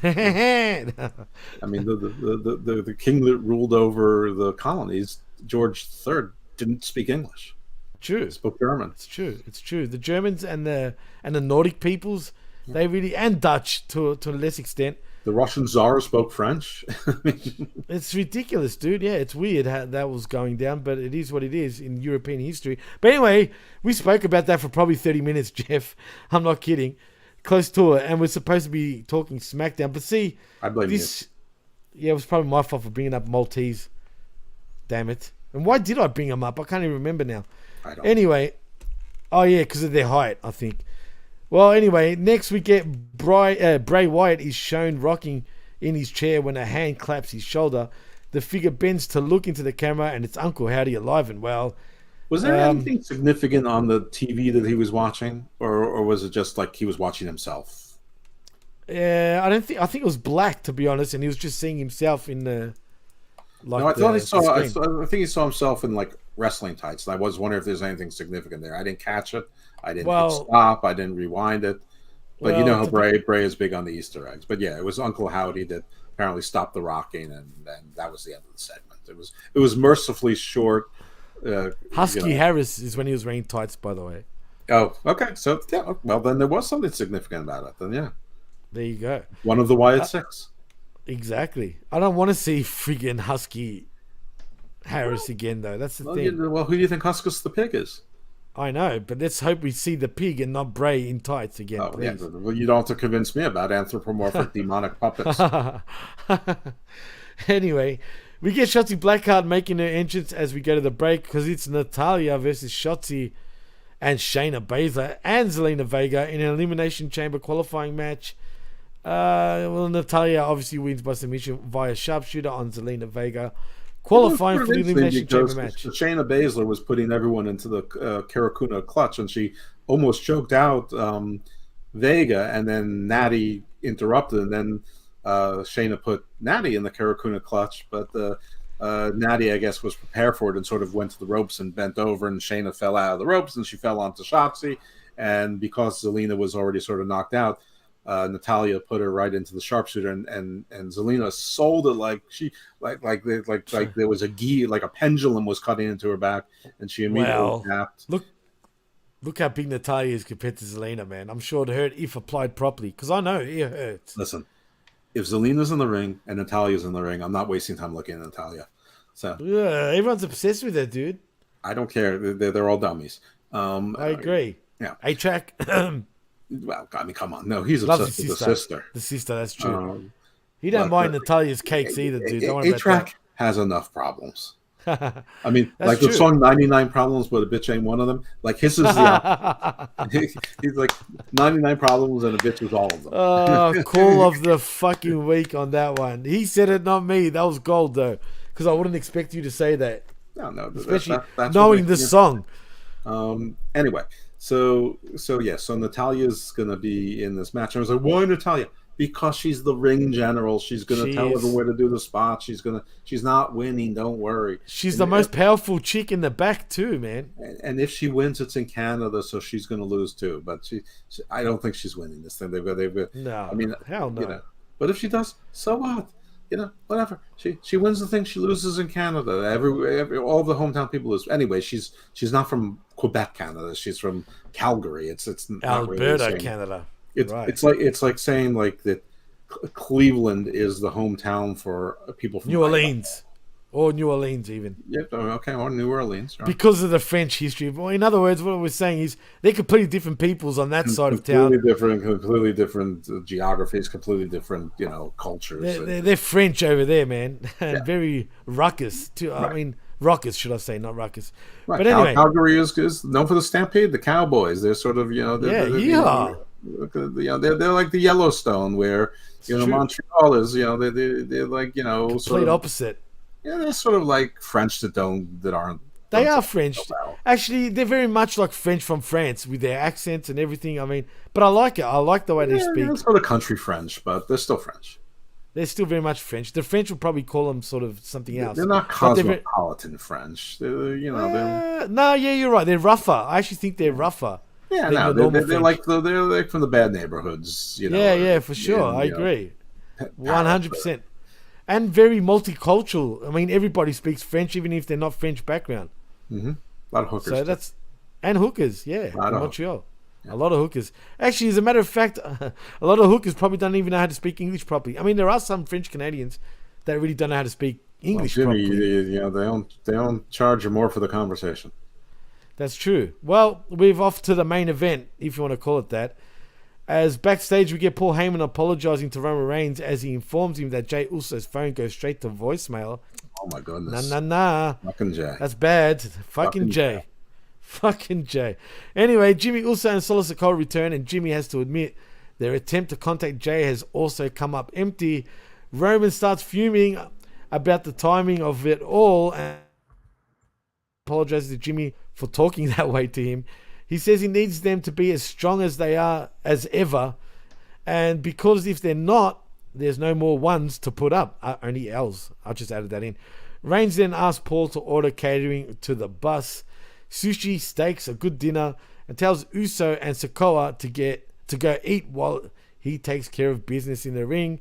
So we go to the break. And as we come back from the break, commentary hypes up next week's show. But we don't care about that because Roman Reigns makes his entrance flanked by Paul Heyman. They get in the ring and Heyman hands Reigns a microphone.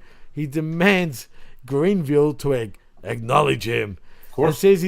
And says he'd rather talk about Cody Rhodes, the number one contender and Royal Rumble winner, who actually deserves his attention. Wow, surprising. Mm-hmm. Respect. Absolutely. But these simple folks have reduced him to talking about the past. They want him to talk about Sami Zayn, so he'll talk. And he reminds us there's two sides to every story. But the problem is there, Mr. Reigns. Nobody wants to hear his side. Not just that, it unfolded on television. So we saw both sides of the story. Anyway, they got to go back to War Games. He looked into Sammy's eyes that night and saw everything he needed to see. What he saw was greed. The same thing that he sees in everyone who ever interacts with him. When he walks into a restaurant, everybody wants what they want. And that's to use him. Jesus. He gave Sammy a chance and all he did was use the bloodline and use the island of relevancy. Nobody ever wants to give back. Sami Zayn then attacks from out of nowhere as we get rabbit punches. He takes his hoodie off to reveal an edited Sammy Uso shirt with Zayn taped on it.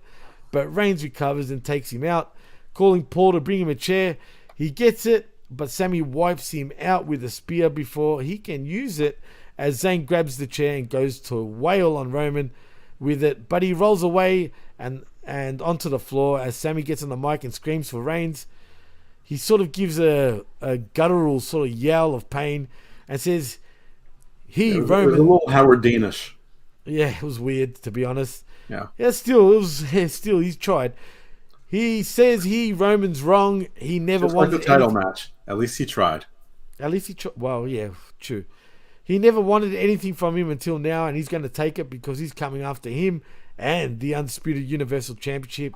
As Jimmy Uso and Solo Sikoa then jump the barricade and attack Sammy in the ring, putting boots to him with vigor and zeal, Jeff. As the Samoan spike from Solo, they horse collar Zayn with a chair as Sikoa charges in, but Roman stops him. Oh, God. Anyway, Reigns approaches Sammy and says he wants something from him and pulls the chair off as thunderous "We want Jay" chants come down. He yells at Zayn for breaking his bloodline and says he's going to give him what he wants, but Roman wants him in Montreal at Elimination Chamber so he can break him in front of all of his family and friends as he continues jawing at Sammy, telling him this is simple reality before holding his titles up. And that's the show, Jeff. You know what? I've got a little issue, and we kind of alluded to this on the Rumble review on HMG at channelattitude.com, just quietly. I feel like Jey Uso is getting all the sympathy right now from the crowd and taking a lot of heat off Sami Zayn. Am I wrong? I don't know. Sammy got a huge pop. I think there's enough for both of them. And Jay wasn't. Maybe that's one of the reasons why Jay wasn't there. It's not just storyline. It was to make sure that Sammy got all the cheers. Jay's role in this is still very much ambiguous. I mean, aside from it being penis, which is probably what he was looking for. Maybe. He's the single one after all. Remember? Is he? Well, Jimmy is married. I know. You know what? There's something weird about Jay. Could he be? Doesn't come across like that. Know. But you never see him with chicks. It's true. I never see anybody because I don't look for them, but I don't know. Now that you mention it, I mean, there is a point. I'm just saying the answer to every question on PWC is penis. And maybe even the answer to Jay could be penis. I mean, it could be. I mean, could be.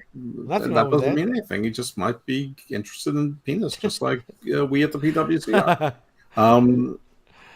But no, I don't think so. I mean, listen, it could be if they were both there, then you'd have the Ricky Starks Action Andretti thing where you're supposed to have two faces and you're trying to build someone and you just dilute it by adding some other schmuck in there that all of a sudden is, they're the new darling of the week. So And took all the heat off Starks. That just shows Starks not as over as you think, though.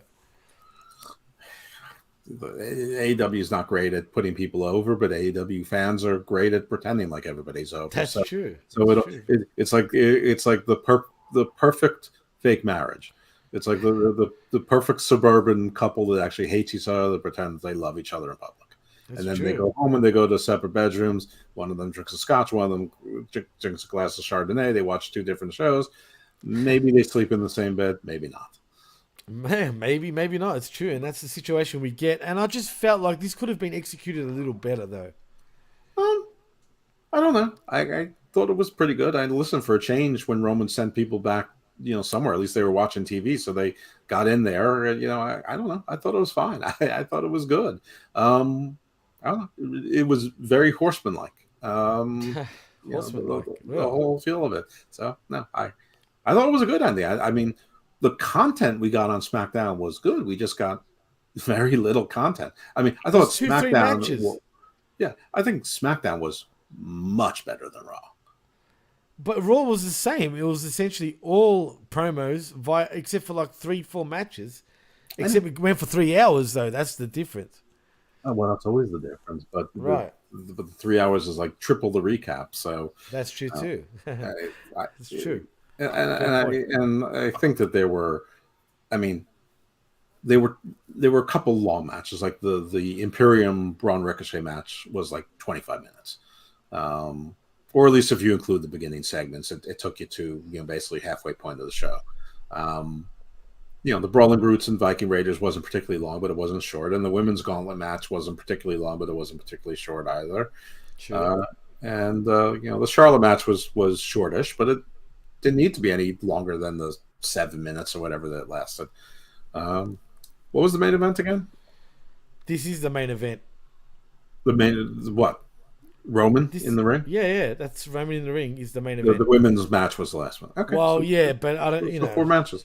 That's WWE. They do 2 matches an hour. I think they should do 3. I mean, I've been saying this for years, but they're WWE going to WWE. I mean, every week I bitch and moan about the format, but I'm just talking about. That's why I stress the content on SmackDown was good, but the content on a 2-hour show was maybe 40 minutes.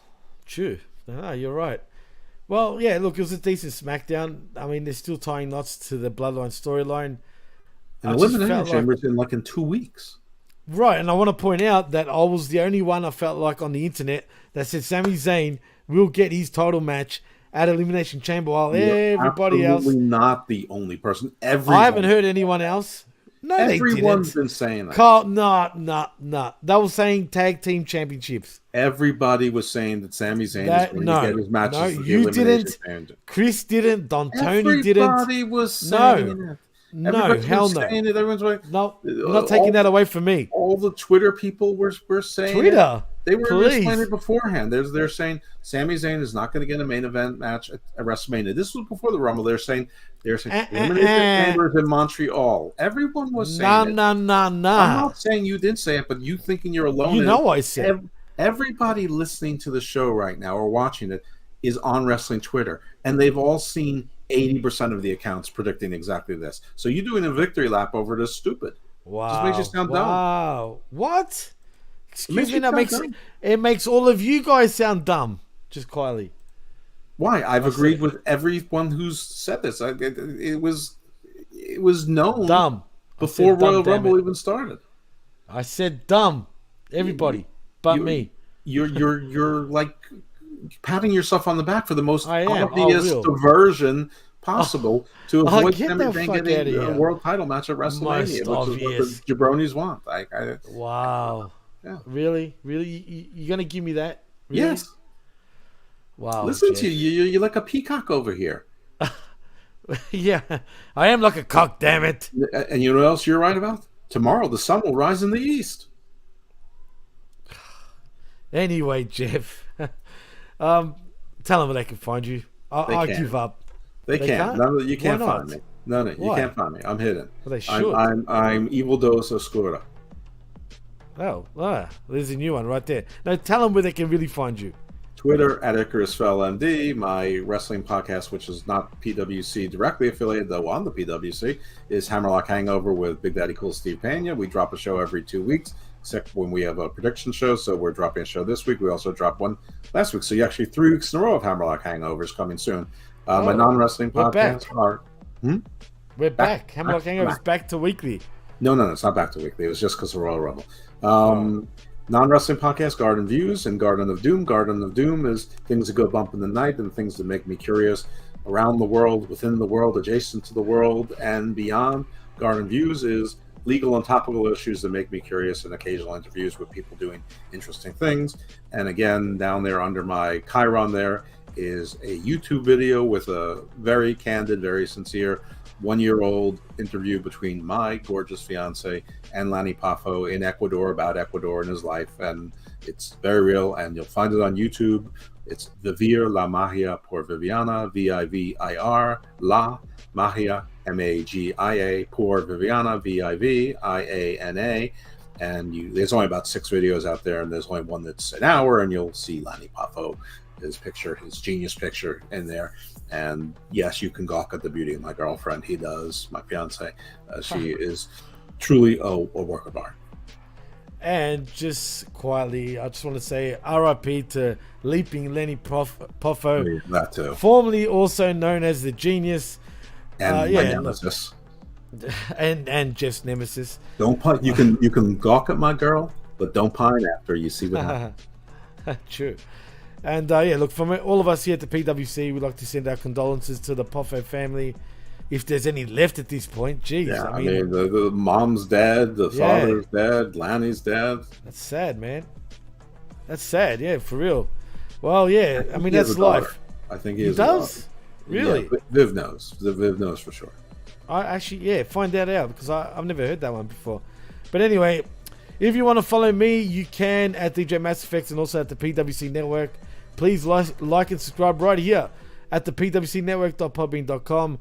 Also, subscribe to our YouTube channel. We don't promote that enough, which we should.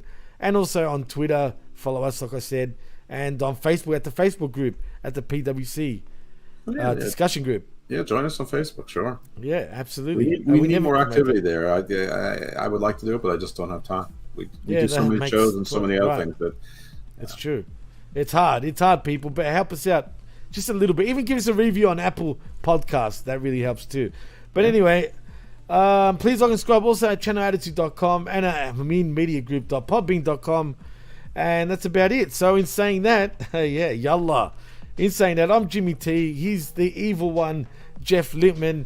And you've been listening and watching the PWC Smachismo Saturday morning edition, shall I say now. And we're out. Peace. Stay evil, my friends.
PWC Network. What the world is watching and listening to.